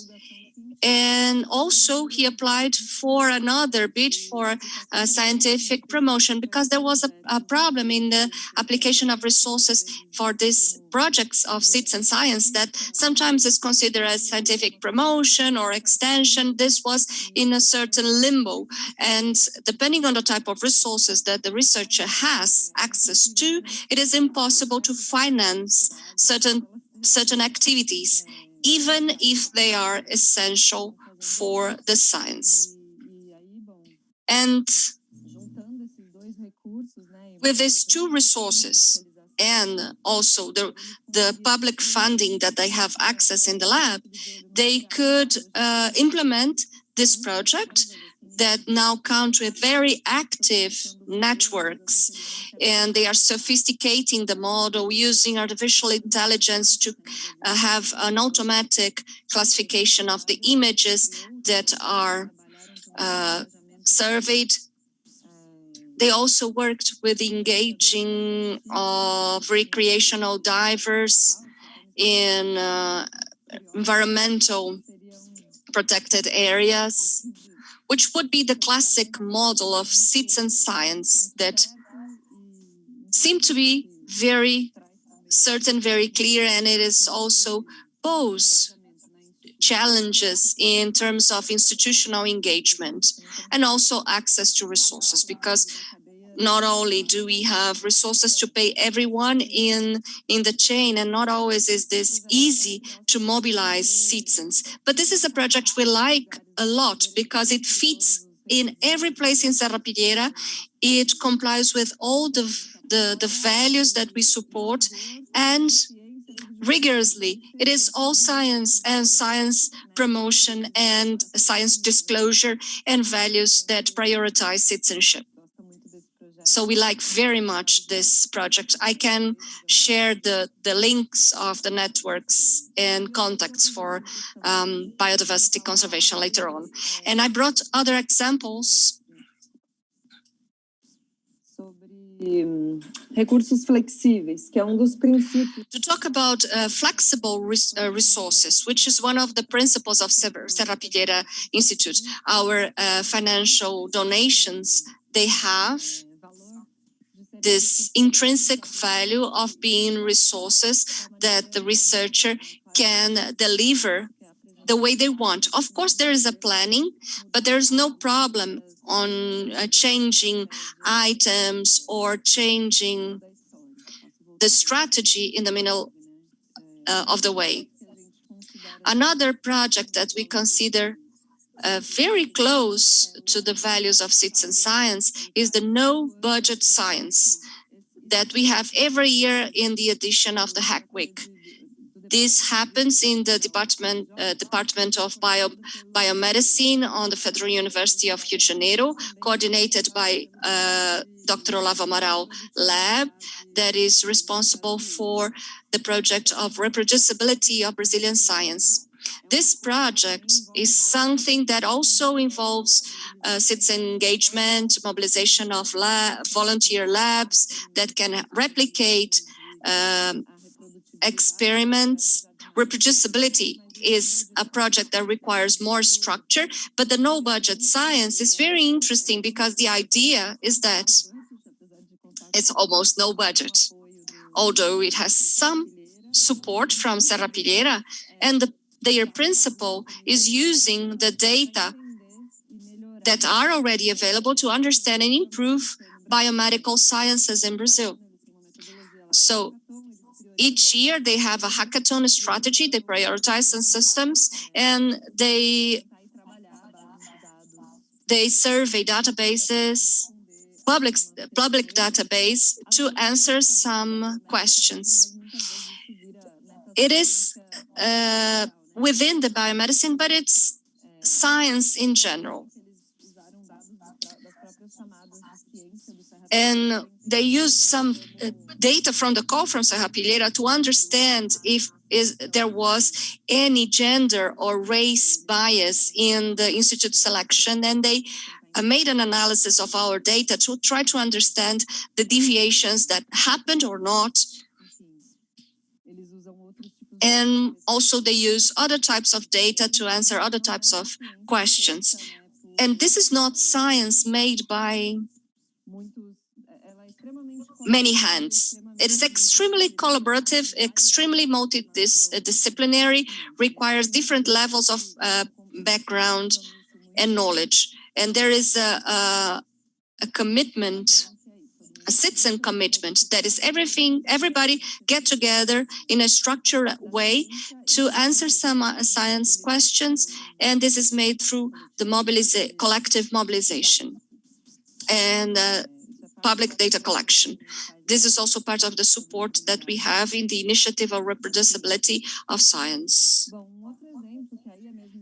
Another example to talk about the importance of flexible resources is this major research. The EPI-COVID-19 is the epidemiologic research funded by Serrapilheira, but also with funding from the Ministry of Health. And what we think that is interesting in Serrapilheira is that the resources invested by Serrapilheira is much lower than the Ministry of Health, but it made possible some daring in response to operational problems, allowing for a fast response, like hiring some health professionals, like nurses, to help in data collection that was nationally made in the first stage as this the structure of the app COVID-19. I wouldn't say that this is a citizen science project, but both this and the two previous are the type of endeavors that Serrapilheira values, which is the flexibility of resources, something very important both for financing research as for scientific promotion or extension, which from the reports that of the projects we support with lower resources, lower than resources coming from a public fostering agency, made possible for the projects to come out of paper or use strategies or come out of a sketch bench and create ideal conditions to the project or to adjust the route, which is a strategy to make these initiatives possible, because they are, in a certain way, they are all in the middle of the way. They are all scientific research, but they have a part of promotion and including university extension. Serrapilheira advocates for this value, for the institution, the importance of flexible resources for the science ecosystem as a whole. And this is something that, although our low experience, our little existence and very small size, this is a contribution that the Institute is proud to have evidence that it really makes a difference. So, briefly, this is what I had to present, a little bit about our Institute panorama, and which is a very important learning in point of view of financial sustainability, which is what to offer in addition to the banking transfer, the monetary transfer. Thank you, Natalia. Very interesting. Serrapilheira is new, but it brings about this innovation, especially in this issue of flexible resources, something that is key in this area specifically. So, continuing, I will invite Karina Tolentino to talk on behalf of Fundação O Boticário. Karina, you have the floor. Thank you, Antonio. I will share my presentation now. So, I will talk a little bit about the foundation, a brief introduction, and then the challenge that Antonio mentioned that we received to reformulate our support to calls for projects. This this foundation was an idea of Miguel Chrysler, the founder of O Boticário, and the institution started 30 years ago. And with within this trajectory, within this time, we learned that we want to leave a legacy for future generations. How do we do that? By doing something in the present. Throughout these 3 decades, we were inspired by all forms of lives, rivers, forests, cities, through our proposal that is nature conservation, seeking for innovative solutions and engagement of every individual in society by their own by our own actions in the foundation and the support to third parties. O que a gente faz, né? And what do we do? Our strategy is based on the Millennium Goals of Development, especially the goals related to biosphere, which is drinking water, life, terrestrial life. This is a basis for a healthy society and a strengthened economy. E qual que é o foco de atuação nosso? And what is the focus of our actions? The foundation in 2020, we reformulated our focus of actions, always concentrating in the nature, but we want to maintain pristine ecosystems as the main challenge for society.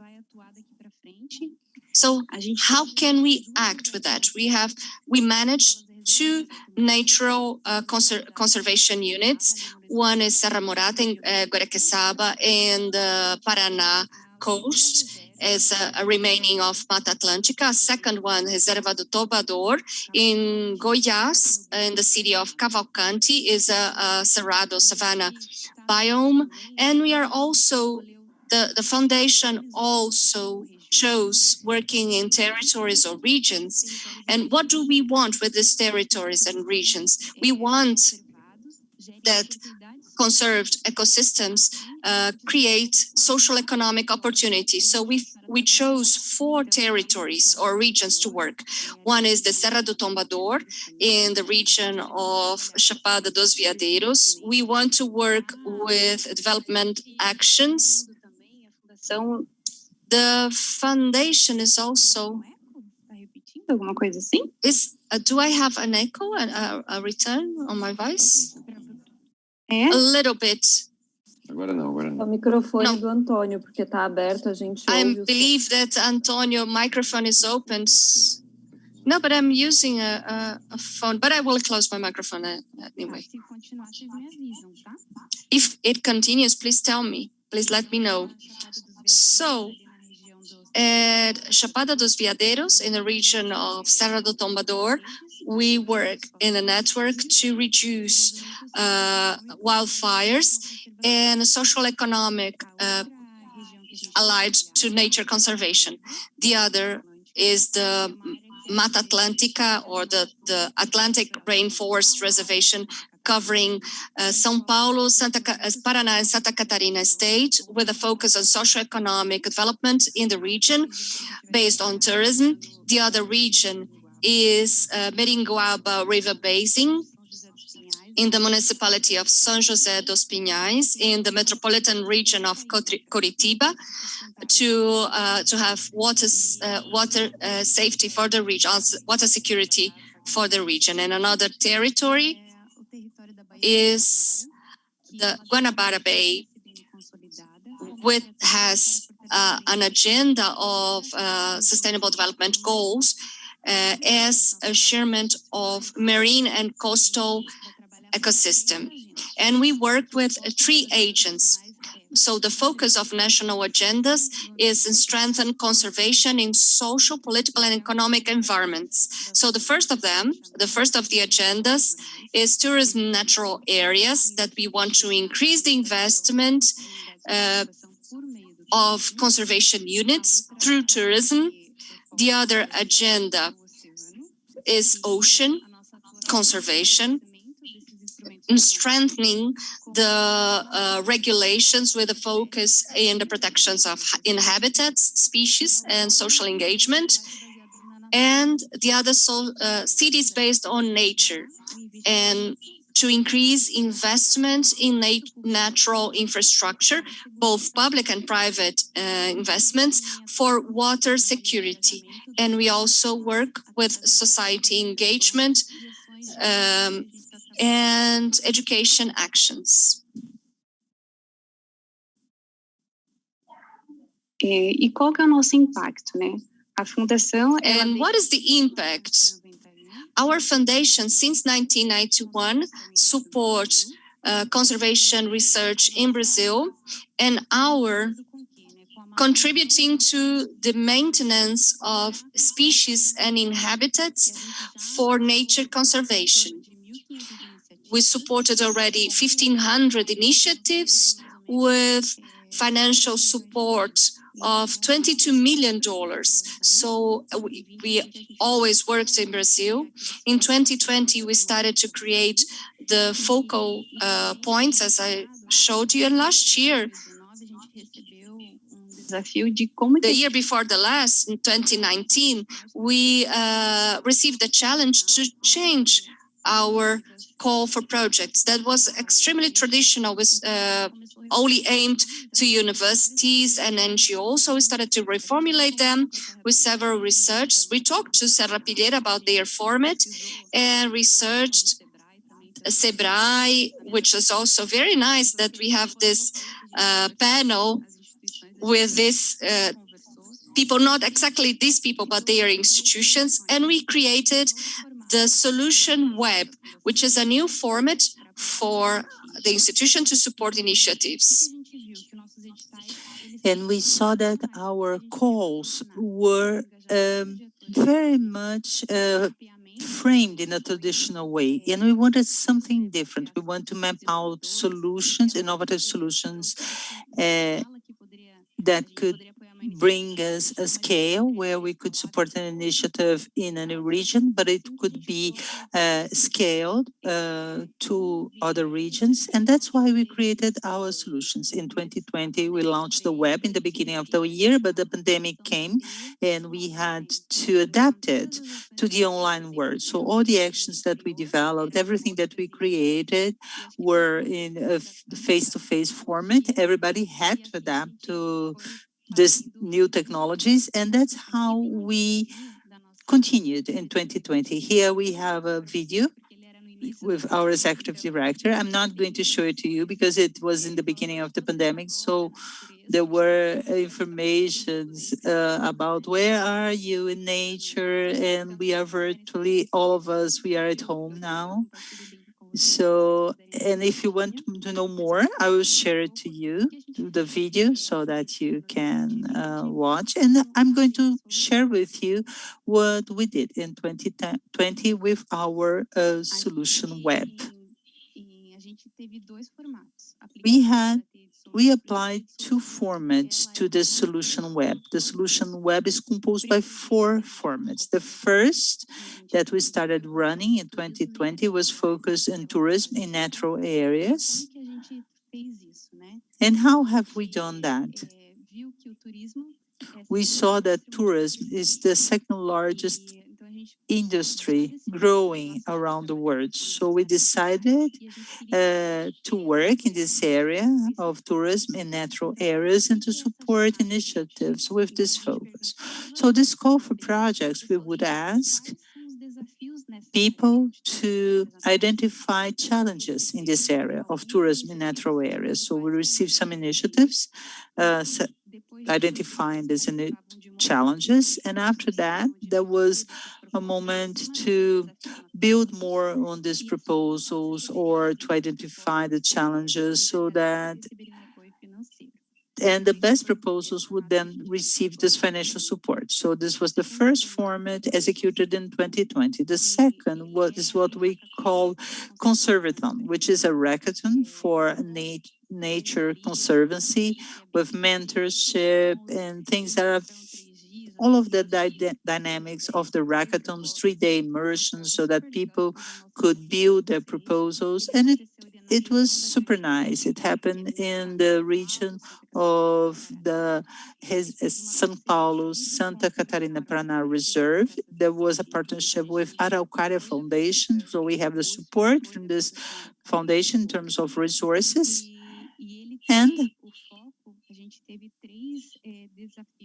we had 3 challenges where people could register. One was the implementation of conservation units. The other was production chains, supply chains, and social diversity. And people could register in these different projects to bring solutions in this region of these natural reserves. For 2021, for this year, we think that the pandemic would give us a break. We thought that it would give us a break, but we have this second wave here that is really strong. So we are going to promote this camp. And talking to Serra Pilheira, we were inspired by their projects. For us, it was really positive. We are a little bit different than what Serra Pilheira does, but we also work with training, and this camp is planned. Maybe we launch it next month. Focus on ocean projects. We have 3 challenges in the area to be launched. The challenges that we are going to work is threatened assets and services. environmental protection and the effects of climate crisis in coastal cities. So the idea is that people register with a pre-proposal, so we know where they are going to work, and a summary. We select the best proposals. These best proposals then will have the possibility of participating in the camp, which is a training and immersion on topics related to ocean. Also, we want to address how the societies engage, how we can communicate complex scientific themes in a light language so that the population feel that they are part of it, how they can help to conserve the oceans. This is one of the trainings that we're going to have in the camp. Public policies is another area, how to engage these areas to bring something that it's more palpable for people to understand. And after this camp,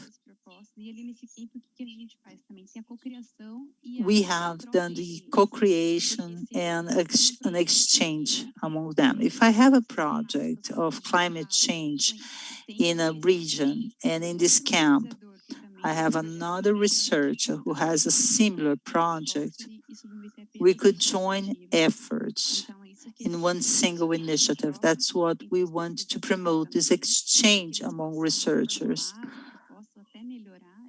so that they can reformulate and improve their proposals. They are selected and then they go for the detailing phase. Then they tell us how they are going to build these proposals and everything, also subject to mentorship. And I'm going to show to you the result of our call in tourism in natural areas. The engagement was excellent. The audience of the foundation were originally formed by scientists, people from the academia. We want to expand this. We wanted the society to be more involved.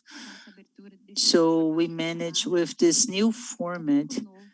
We have a new audience that we had never reached before with our call. 76%, more or less, were new people that had never sent a proposal before to the foundation. Most of the registered people were women. This is new for the foundation. Most of our calls for projects were answered by men. So we had more engagement of women in this sense. Our supports were also always directed to NGOs or people connected to university, but we opened more. We had representatives of corporations. We had startups participating of this new format. And this for us was very innovative. We had never reached this audience before.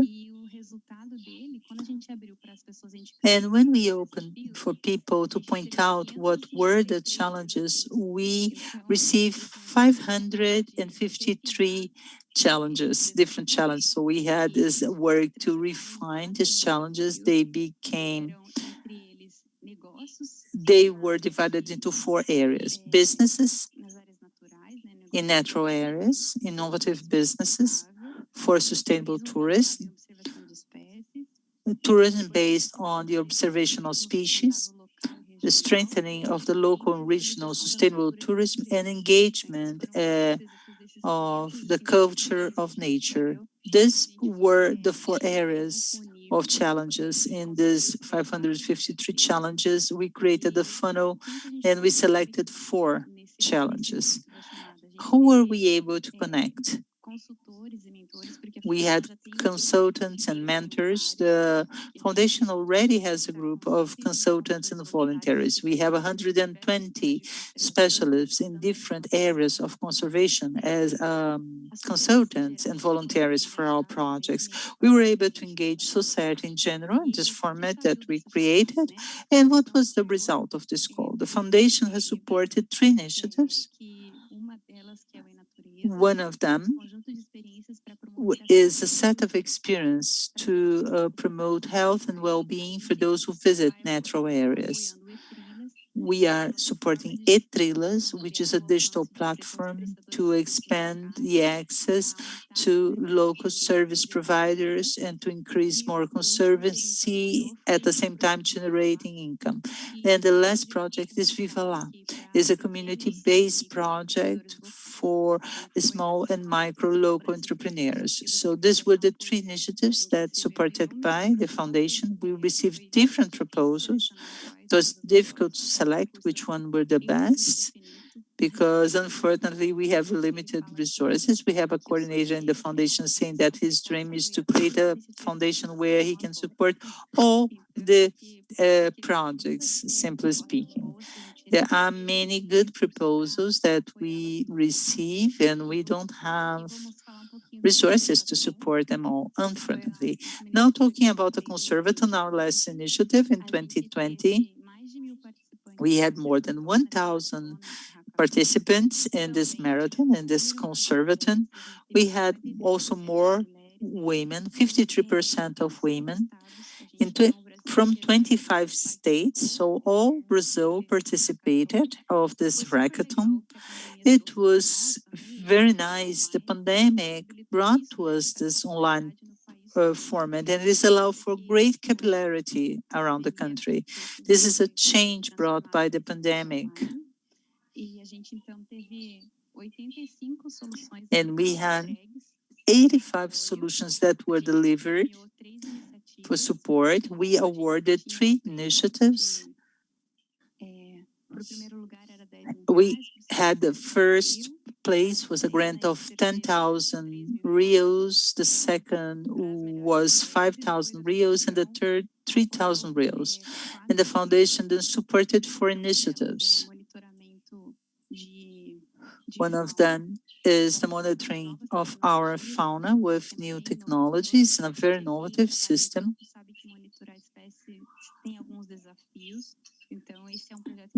You know that we have different challenges. These projects have different and interesting ideas to support these challenges. And we had a calculator of the ecological GDP to use this ecological, the ecological VAT, value-added taxes. And we had another initiative supported. The Ergamat calculator is a strategy.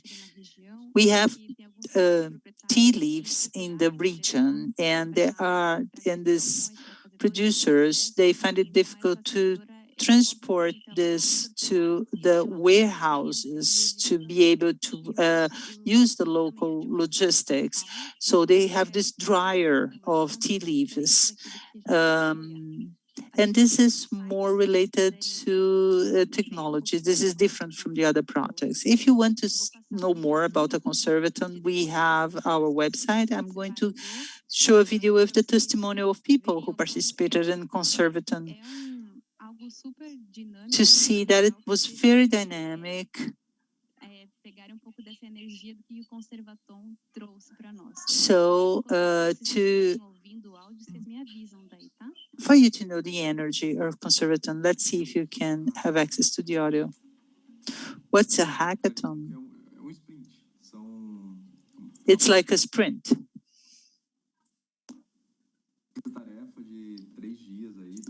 It's like a task force that lasts for 2 or 3 days in a short period of time that forces you to have like creativity sprints. It's to use everything that I know. I don't know how to explain, but Conservaton showed me that random things and random people from different areas can work together with focus on conservation. I would never think of bringing someone from management or tourism in a conservation process.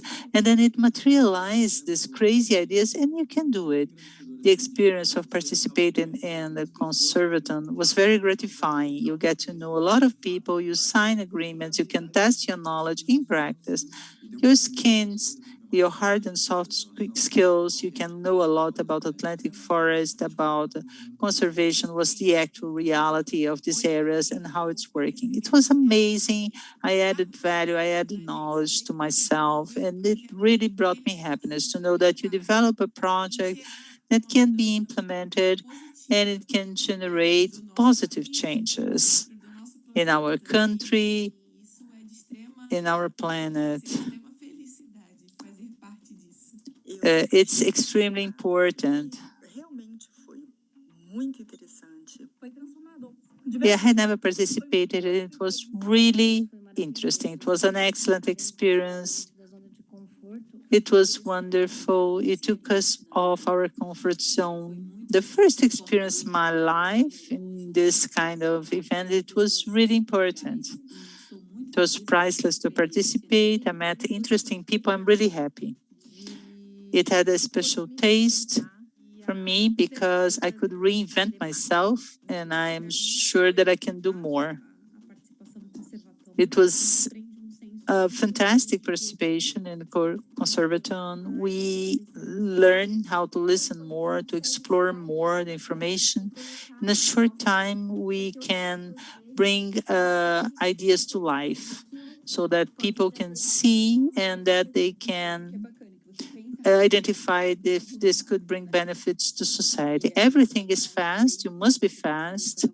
And in 3 days, it's all over, and usually with excellent projects. I learn a lot with techniques and the lives on how to transform your ideas into a prototype and how to apply this prototype to check the feasibility.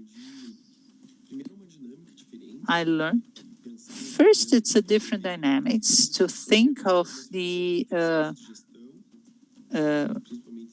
projects, and also I learned about new management tools, especially in problem solving. I could experience the model of startups. In the final delivery, I received an email saying, "Congratulations, you concluded the sprint." This is priceless. We learn a lot in a short period of time, so it was worthwhile. The message that I want to bring to you is that more than just the arrival, the most important is the journey. What's most important is the experience. If you're creating something to change the world, it's important for you to adopt the idea, to buy the idea, and to give yourself to the experience. It's all important to make the world a better place. So these are the people who participated. We wanted to leave you with this experience, and I will close by showing here you have the context of our foundation. You have access to everything that the foundation does. Thank you, everyone. Thank you, Karina. Very interesting ideas. And they have everything. Some of them have everything to do with citizen science. I want to remind you, we ask all of you and the participants, Adriana, Jolina, Natasha, and Karina, to continue. After our short break, we'll have a Q&A session.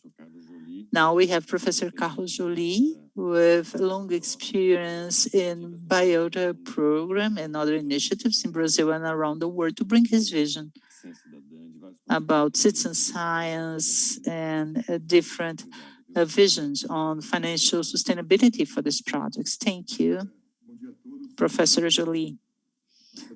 Good morning, everyone. It's a pleasure to participate in the launch of the Brazilian Network of Citizen Science. I think that they will be a great partner for the Brazilian platform of diversity and ecosystems. I think we'll have a lot of cooperation in the future. But my speech today has the goal of representing FAPESP as a source of funding for these projects. FAPESP is celebrating its 60th anniversary tomorrow. Most of you were not even born when FAPESP, which is the State of São Paulo Foundation to support science, and so many of you were not born in 1947. So it's a idea that has been with us for a long time now, this idea to support science. It was implemented, started work in 1962. And just like Serra Pilheira, many of you forget that FAPESP started with an initial grant that was very substantial, donated by the state government. And it was exactly this initial donation that allowed FAPESP to keep its regular projects. It receives 1% of the value-added tax collected in the state of São Paulo.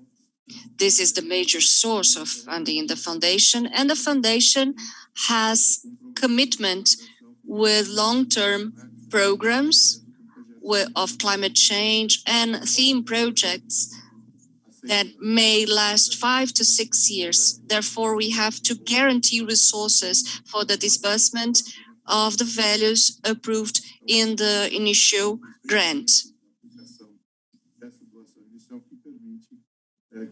which allow a non-interruption in the release of resources. FAPESP funds research in every area. In 1999, we started to work in some specific areas with programs focusing on certain areas. The first of them was Biota, starting in 1999, so with 21 years of existence, which is a program that aims not only the conservation or the knowledge of Brazilian biodiversity, but the sustainable use. It has a series of arms of actuation looking to different aspects, but summarizing bioprospection that aims to identify active principles of plants and other organisms that has economic value for the private sector with a possibility of being used sustainably. This is working very well, especially in the cosmetic area, because cosmetic does not have to be approved as such a complicated approval as medicine. Brazilian industry do not produce new medicines, do not manufacture, we just copy medicines with expired patents. That's why in this moment we are totally depending on the production of basic feedstock, basic input from abroad, basic ingredients from abroad. Within the areas of action, FAPESP finances, since we started the discussion of citizen science, we included that in our portfolio. Biota is a program that discussed a lot. We discussed a lot. We didn't have a specific call for projects as planned, but since 2012 in the Biota call for projects, there is an opening for presenting citizen science projects, which is very interesting because we look to the existing projects in our virtual library and what we have as projects with grants in the citizen science. We see that the older projects before 2014, they are almost all projects that are either aids for the organization of a meeting that also include the theme, that it not specifically is a meeting in citizen science, but includes the topic, or is for participation of Brazilian citizens in events with such topic.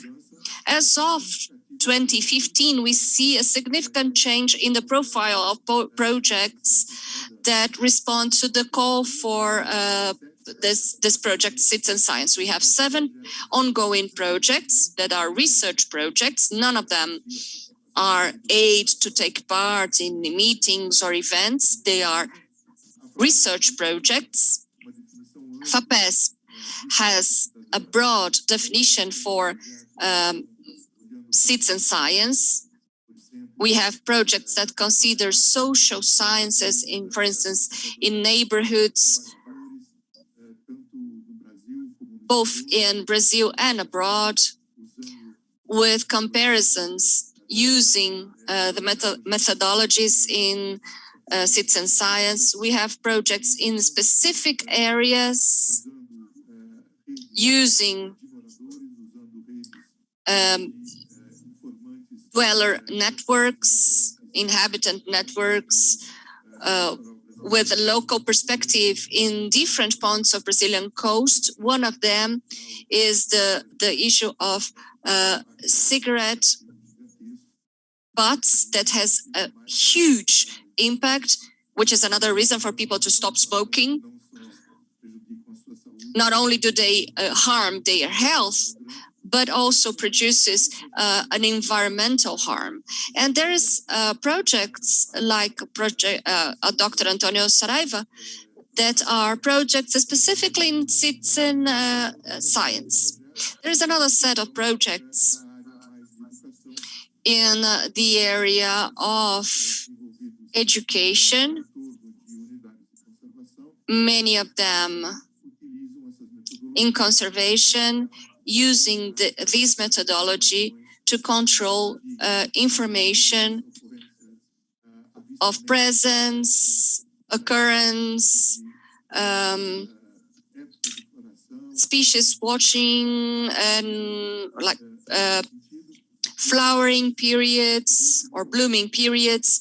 It's very interesting to see that right now there are 15 fellowships in this area, or scholarships in the areas, or grants. And these grants are conceived in the program of public education, and they are salary complementation for professors in public schools that take part in research projects. This participation is an extracurricular activity and requires their time, oftentimes time in the weekends, to take part in meetings and discussions. So this is a grant with a modest value, but complements their gains for these hours dedicated to the project.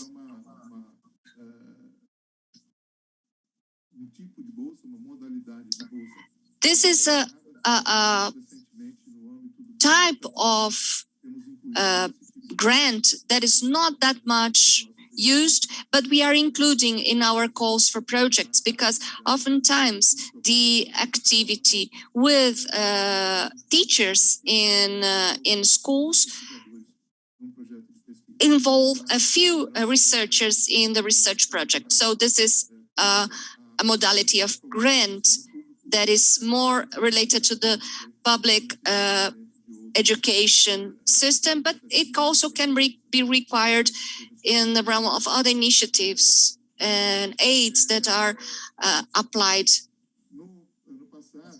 for FAPESP. Last year, within a Biota program, in the evolution of the activities of the program launched the Center Biota Synthesis, which is a group for analysis and synthesis of solutions or nature-based solutions. This is a trial for Biota to advance and work in the co-creation of projects. In this case, a project co-authored with technicians of the Secretary of Environment and Infrastructure, SEMA, that will evaluate the projects and analyze specifically environmental issues of major importance for which there's already an amount of information available, but the analysis and the synthesis of this information focused on the improvement or creation of new public policies is the main focus of the Center of Synthesis that will be working with different actors and will surely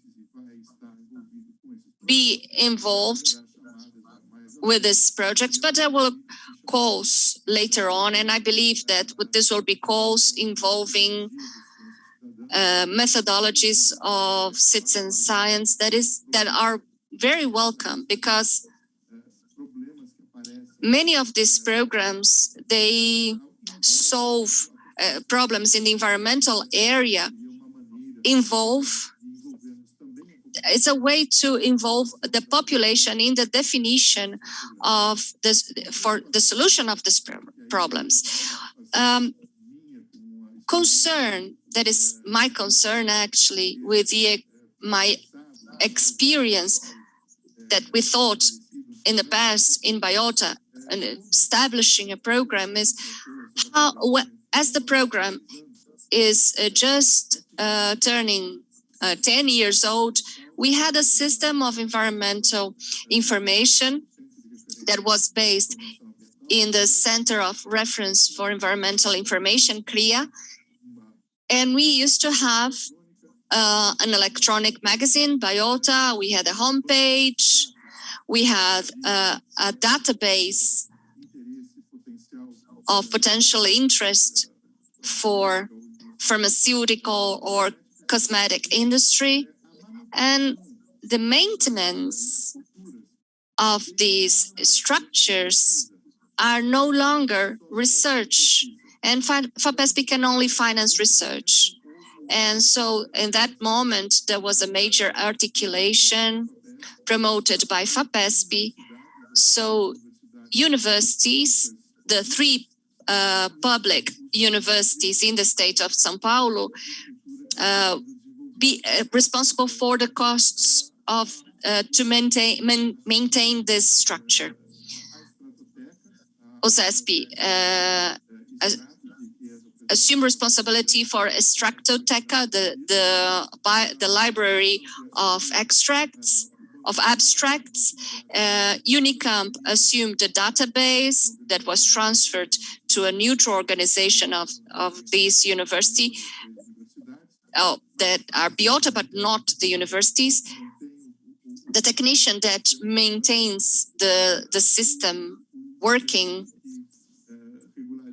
the manager that regulates the negotiations with the communities are workers at Unicamp. And University of São Paulo promoted the infrastructure for ocean and marine study, with the maintaining the oceanographic ships. So the computer infrastructure, be it technicians specialized for at least maintaining this computer infrastructure working, is a problem that affects in the long run. No agency is supporting that, and this is essential. In some moment in the citizen science will at some stage face the problem of maintaining this structure that is already built. So this is something that we have to think together on how to find solutions for the mid-long run to keep on working. The projects creating these networks are the fundamental the fundamental hub. But we have to think of how to maintain this working when the projects end. This is also true for other agencies, because all the projects have a beginning and an end.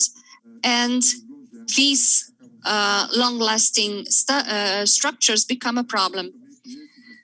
Well, I believe that these are basically the points I want to mention, to highlight. We have the whole interest in promoting and financing activities in this area. As I said, have been including in our calls the opening for such type of projects. We have some within the domain of Biota, and the structuring of the Brazilian network will allow for further knowledge on how the area is developing and the potentials it has. Thank you. Jolie, I thank you. I have wrote down some specific topics. The network is a national entity, and there are some points here that I would like to address, maybe in another talk with the funding agencies. I understand that part of the solution is not in the agencies. The issue on the long run will never be, but we can talk about that later on. I would like to propose 3-minute break just to fill in or out the water, and we resume in 3 minutes. Thank you. So once again, thank you all for participating. It's very positive to have you all here representing the diversity of organisms that work with this in the support that we all give to scientific projects, science, innovation. In the opening panel, we had Marcelo representing the Ministry of Science, Technology and Innovation. And when we talk about financial sustainability, I don't want to say that everything refers to money, but in the end, money is going to pay for people, for computers, for the promotion of the project. So it's all very much more complex than that. So we're going back to this question. This is an area that is more than that. Financial sustainability, and Professor Jolie touched on that, how the Biota, the legacy of Biota program has to do with data. All the parties involved have access to this data. And I was in a panel with Jolie in Unicamp in the past, and Brent asked how to deal with this question, the institutionalization. So these programs, at some point, they must be institutionalized, otherwise we won't have alternatives.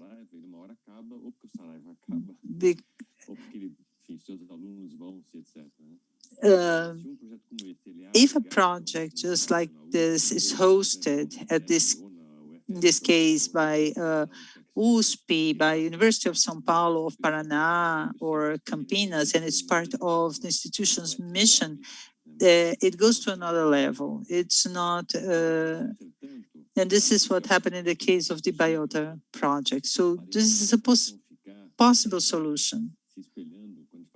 So when we say citizen science, oh, no, let's work with the project Naturalista, which is the project that comes after lunch. We're going to say, but it's not like that. We must These projects must be successful in terms of innovation, and just like in other countries. And my question is, up to what point does this reflect the vision of the university of valuing too much, or valuing research very much in a more immediate result, sometimes a paper or a student, and in this, the university value less this continuation, this diffusion, this promotion.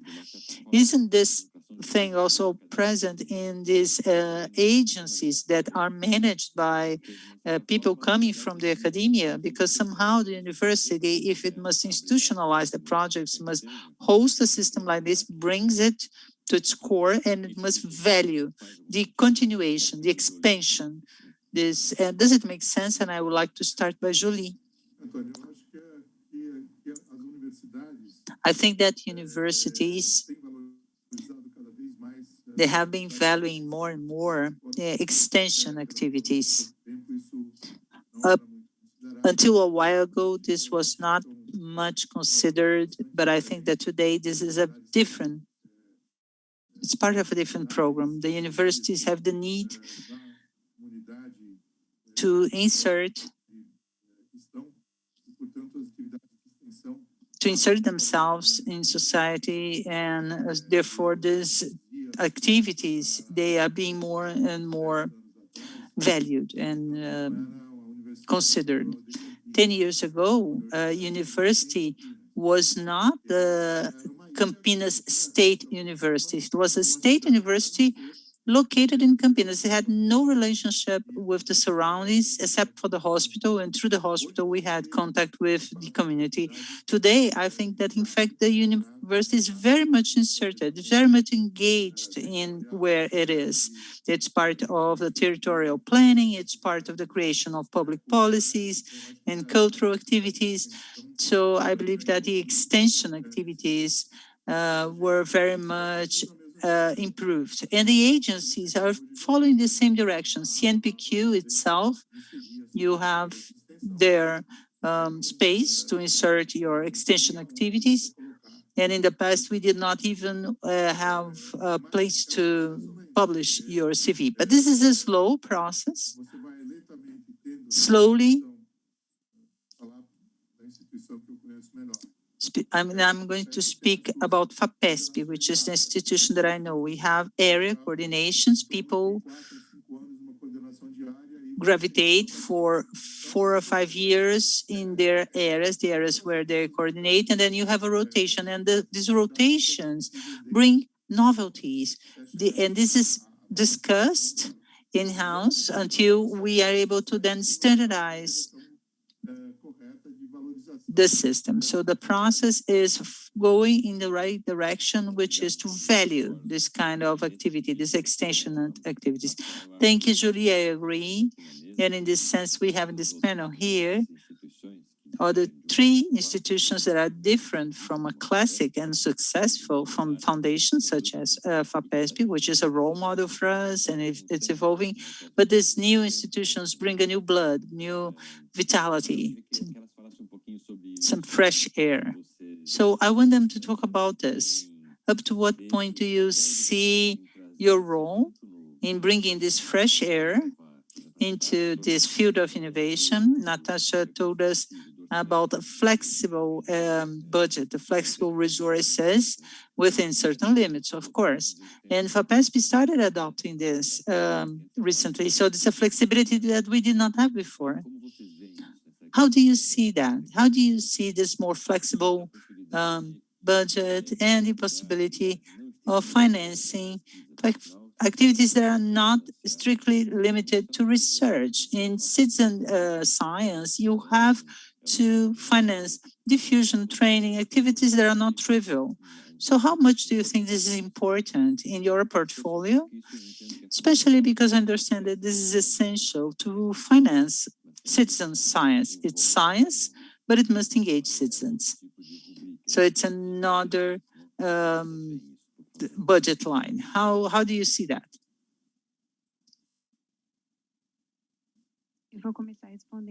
I'm going to start by answering. In our foundation, the expenses are directed to macro cost centers. The resources may be allocated in these different macro cost centers, and there are the possibilities of changes, especially in the foundation. In Nature Conservancy, you know that the projects, sometimes they are able to collect financial resources from other institutions, so the project can change this classification. But they must let us know that this resource will no longer be used to this end and what end it will be used for. We do a technical and financial evaluation. If we agree with the objective of the project, we can then make this change. We are also evaluating how to improve these cost centers, this classification. We work with these macro areas, but we want to be more dynamic. Serra Pilheira, they are more dynamic. We are talking to them. They have more flexibility about these resources, and also for projects that received support from ourselves and from Serra Pilheira, they gave us this feedback that for them it was easier, but we are audited by the federal administration.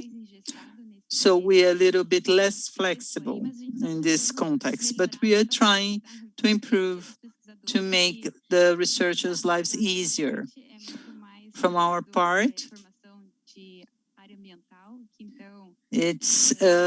we are much more focused on the environmental area. Most of us has this education. I am a biologist, for example. In the beginning, I had a lot of difficulties, but now I have more knowledge about the financial part of it. So we learn that the university does not prepare us for the daily lives of biologists. It involves everything, business administration, finances, but we have this strategy of reviewing how we can improve the researchers' lives with these macro areas of concentration.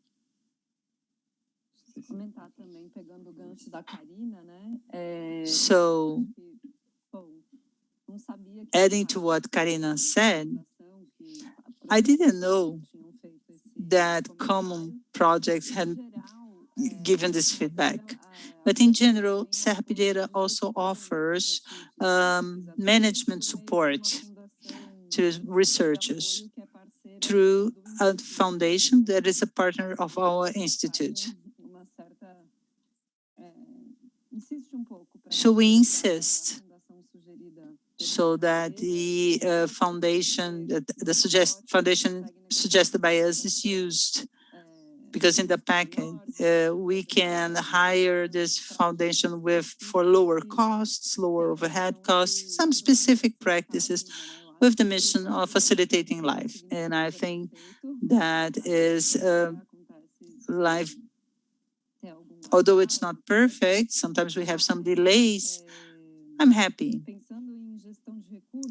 that we have this feedback. And thinking of asset management, the new value given to extension activities in the long term, as I take care of the program of scientific promotion, I work with scientists that work with promotion. So this is all very much fit into their extension activities, or pro bonus, as almost an activist, a voluntary activity.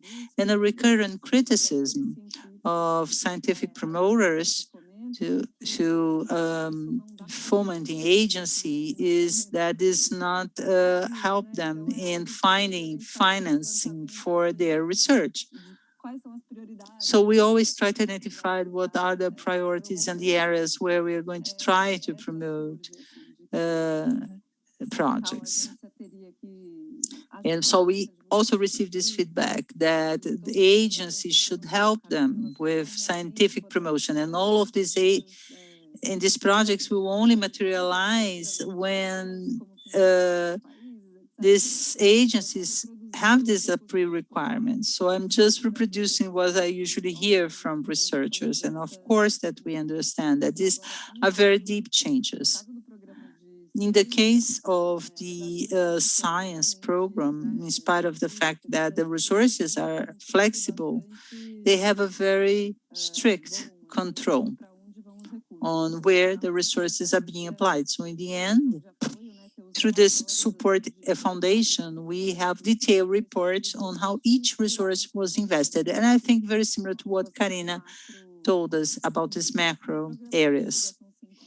In the program of scientific promotion, this is a challenge because with 3 years of program, due to the diversity of the needs and the different profiles,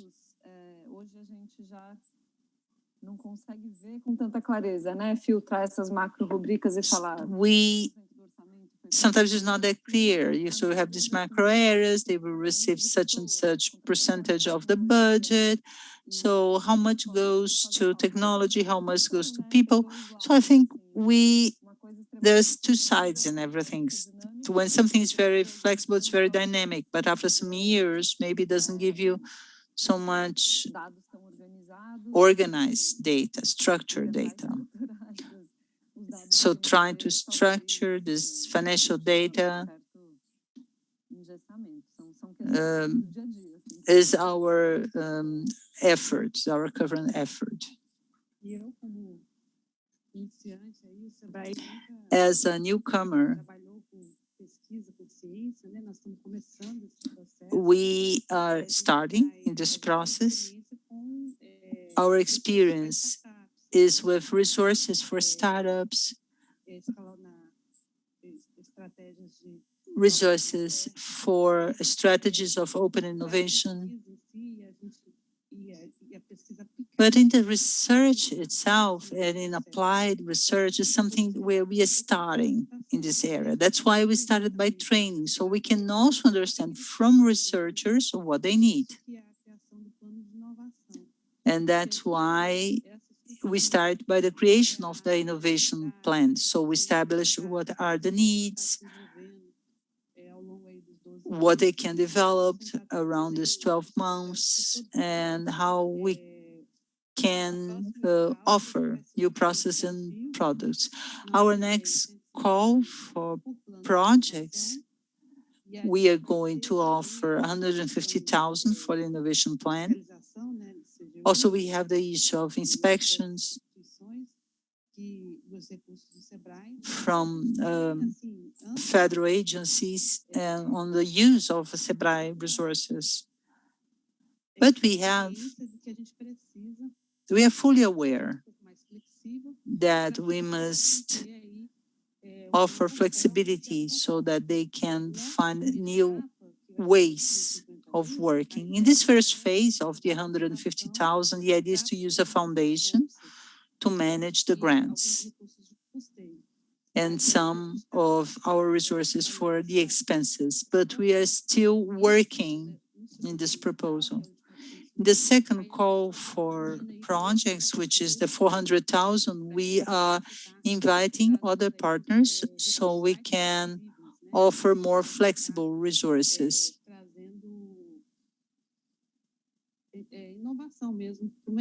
So we can bring innovation to the market. They must establish like business entities. They must incorporate companies. So we need the help of other institutions so they can develop these businesses with these resources that we will receive along these 12 months. So we are taking the first steps, but our proposal is that it's not rigid, that it's more flexible. Okay, thank you. I'm going to bring also to ask questions that are coming in from YouTube and Zoom. One from Eduardo Alexandrino. We have a huge number of citizens and researchers that are not part of institutions, and they are not, they don't have like higher education degrees, but they are an amazing part of citizen science projects, sometimes using their own resources. So do you accept participants that are not member of the faculty, of researchers that are not part of research institutes?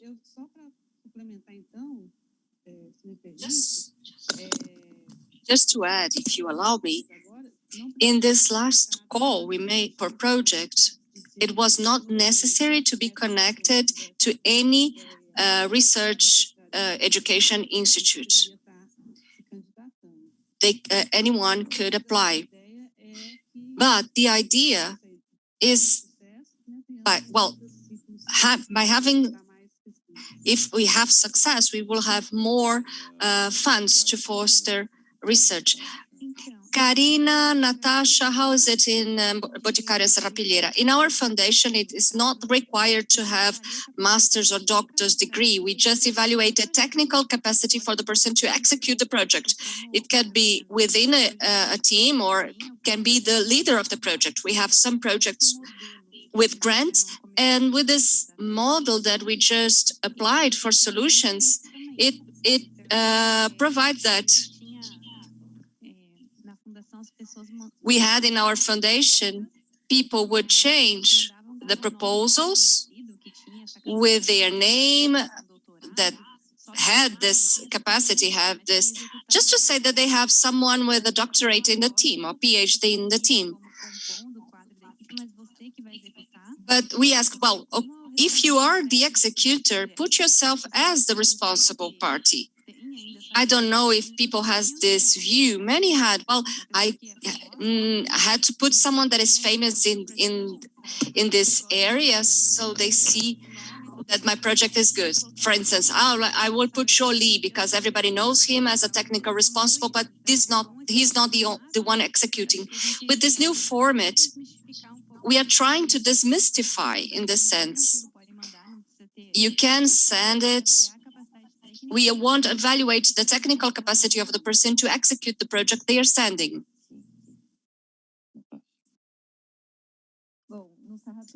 Well, in Serrapilheira, we have the two possibilities to have support in the research program. It has to be connected, linked to a certain research institute, working and with a PhD. But in the program for scientific promotion, no, our analysis is technical, as long as it is compatible to the activities being proposed.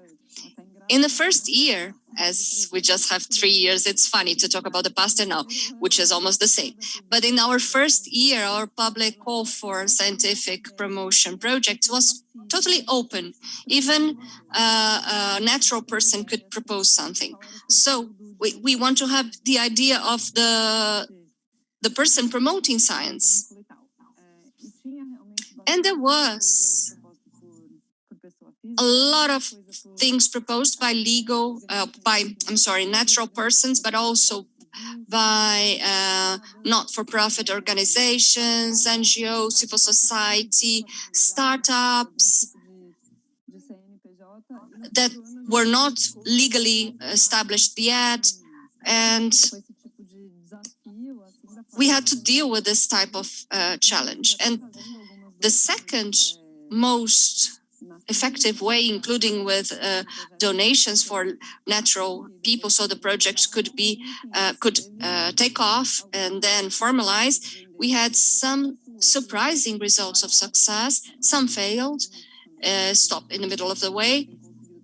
They were not able to have a structure, but in principle, it is not a requirement that will prevent someone to apply a proposal.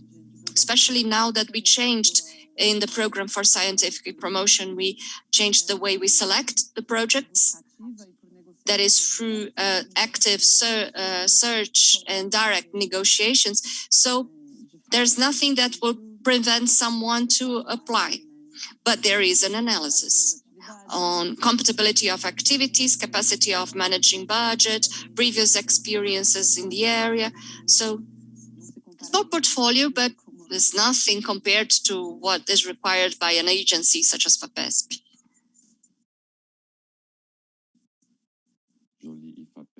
Jolie. And what about FAPESP?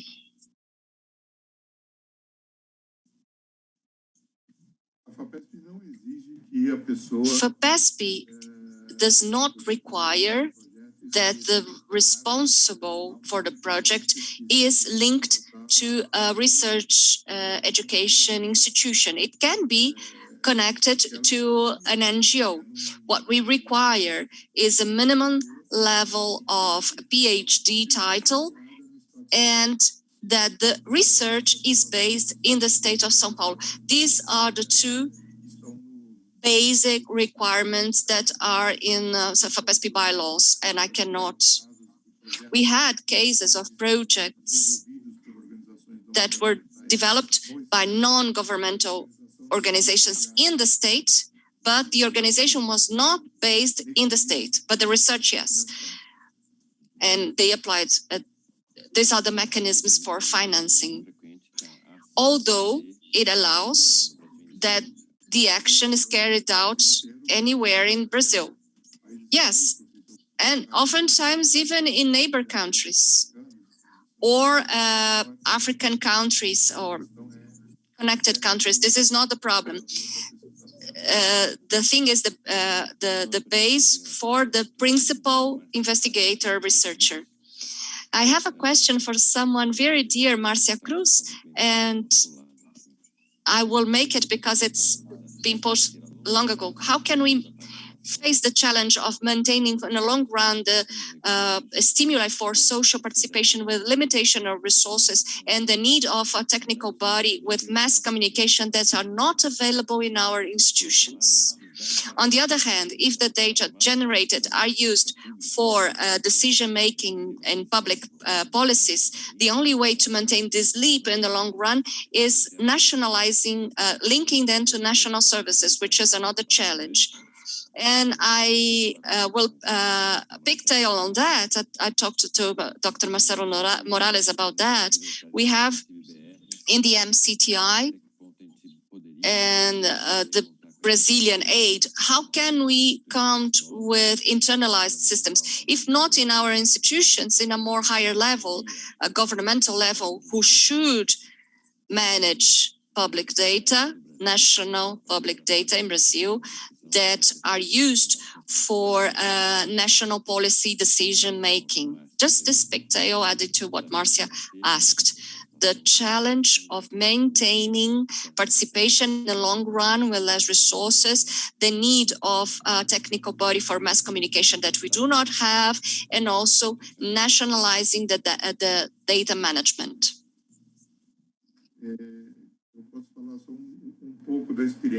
I can talk a little bit about the experience in the Brazilian national public research platform. We created a platform disconnected from any organism or a federal body. We had an initial financing to develop the diagnostic platform, financing from CNPq, the Brazilian Council for the Development of Research and Science. At that stage, that's why probably it is in my mind, that it was very difficult to maintain the structure created and have a follow-up of the works without having any financial support, executive financial support. But when we discussed how the Ministry of Science, Technology and Innovation would have a major innovation, we basically have to get into the ministry structure, and we lose all the flexibility we had, because then you are part of a governmental structure that has a bureaucratic and administrative weight that is very important. So still, we don't have a middle term, at least in the case of the platform. Maybe you were already successful in the sense, but we see basically the same in terms of the Center for referencing environmental information. There are ongoing projects, but it's very hard to maintain them. They have 10 terabytes of biological information of utmost universal importance. Nevertheless, they depend on having new projects to finance their maintenance. This is very dangerous, but on the other hand, it gives the flexibility of not being a public organization.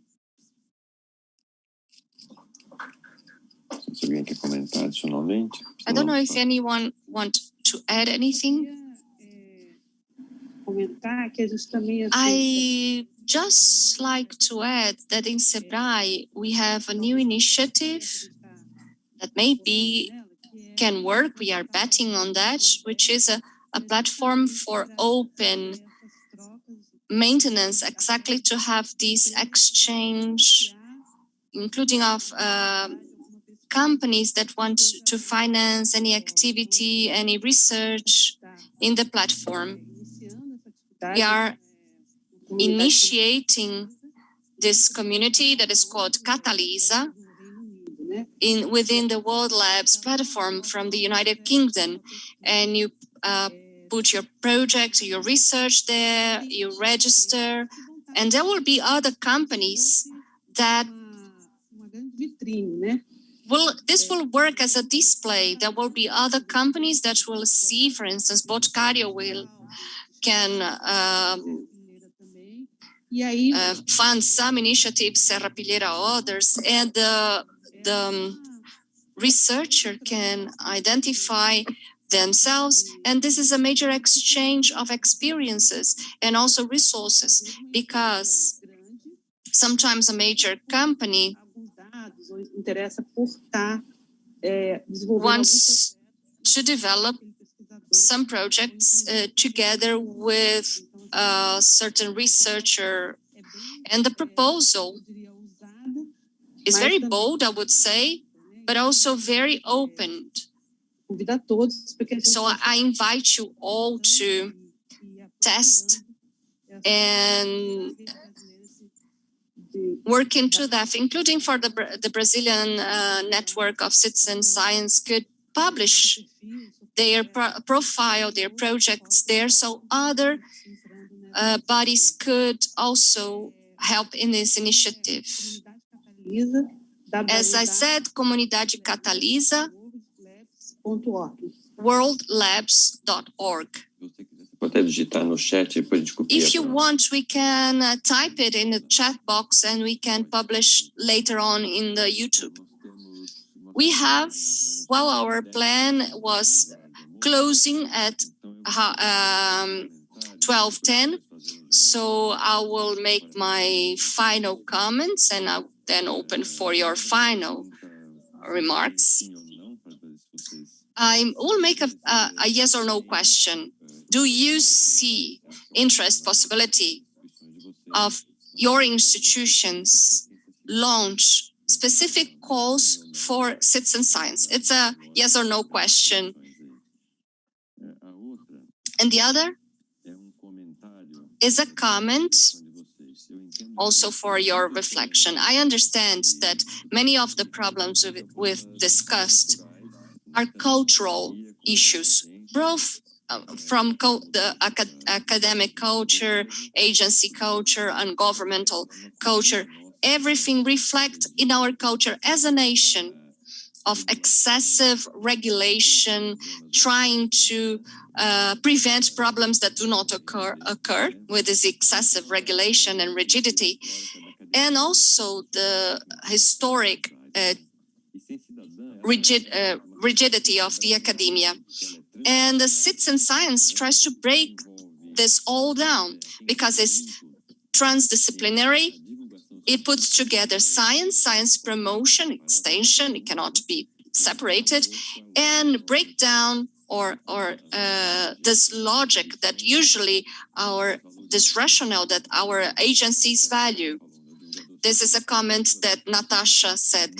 The scientific promoter, usually not well seen in universities, unless it is a super scientist and a showman or showwoman. But if it is something in detriment of the other, it will be penalized, in addition to jealous, which is human.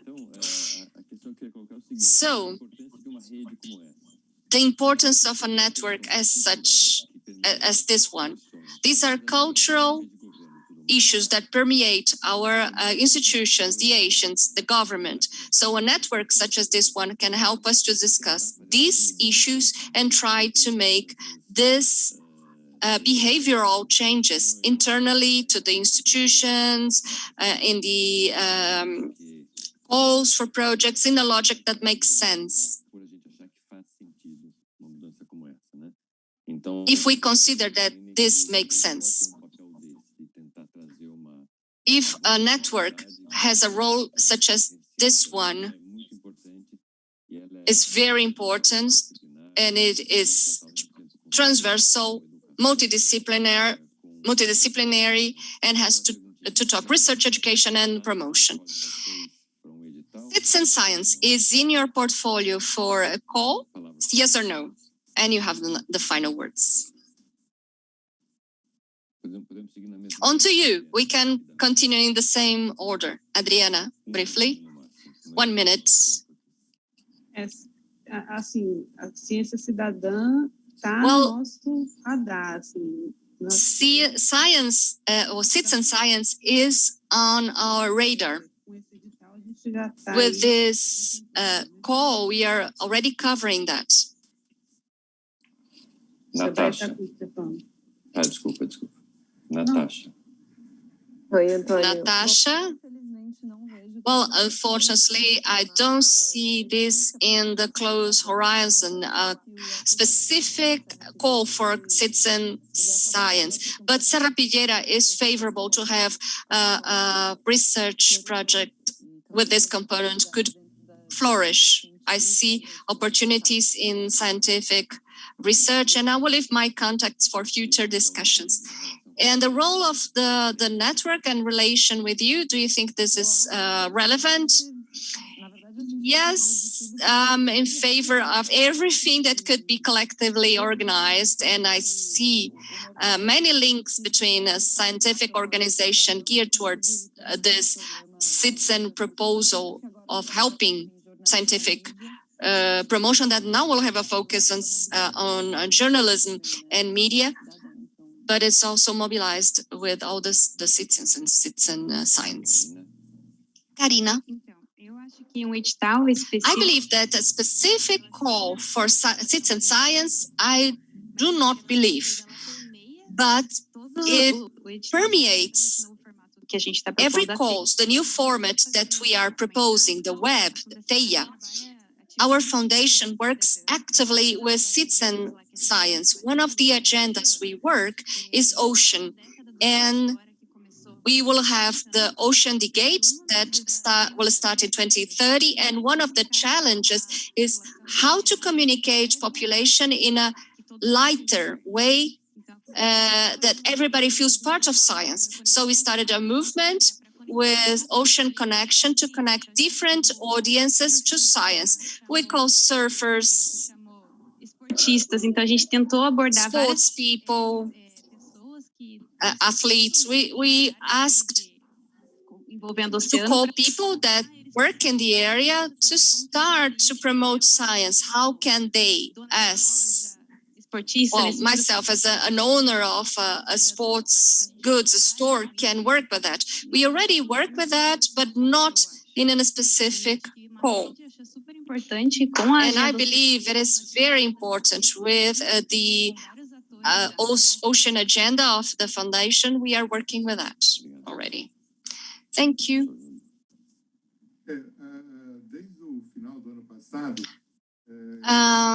From the end of last year, we've been discussing the 4 programs in FAPESP, Biota, BioN, and eScience. We are discussing joint activities that may be called as joint.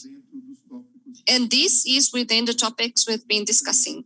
I don't know if this could be in a specific call, but surely will be part of joint calls where you can have projects focusing on citizen science.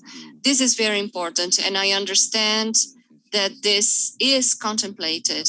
Citizen science is in your radar, as someone said, as an activity that deserves to be supported and taking into consideration specificities. Great. I would like to thank on behalf of the organization of the event, the participation of you four, Adriana Gonçalves, Karina Tolentina, Natasha Felici, and Carlos Joly. It's a pleasure to receive you for yourself and the institutions you represent, and we will be together in other occasions. Have a nice afternoon.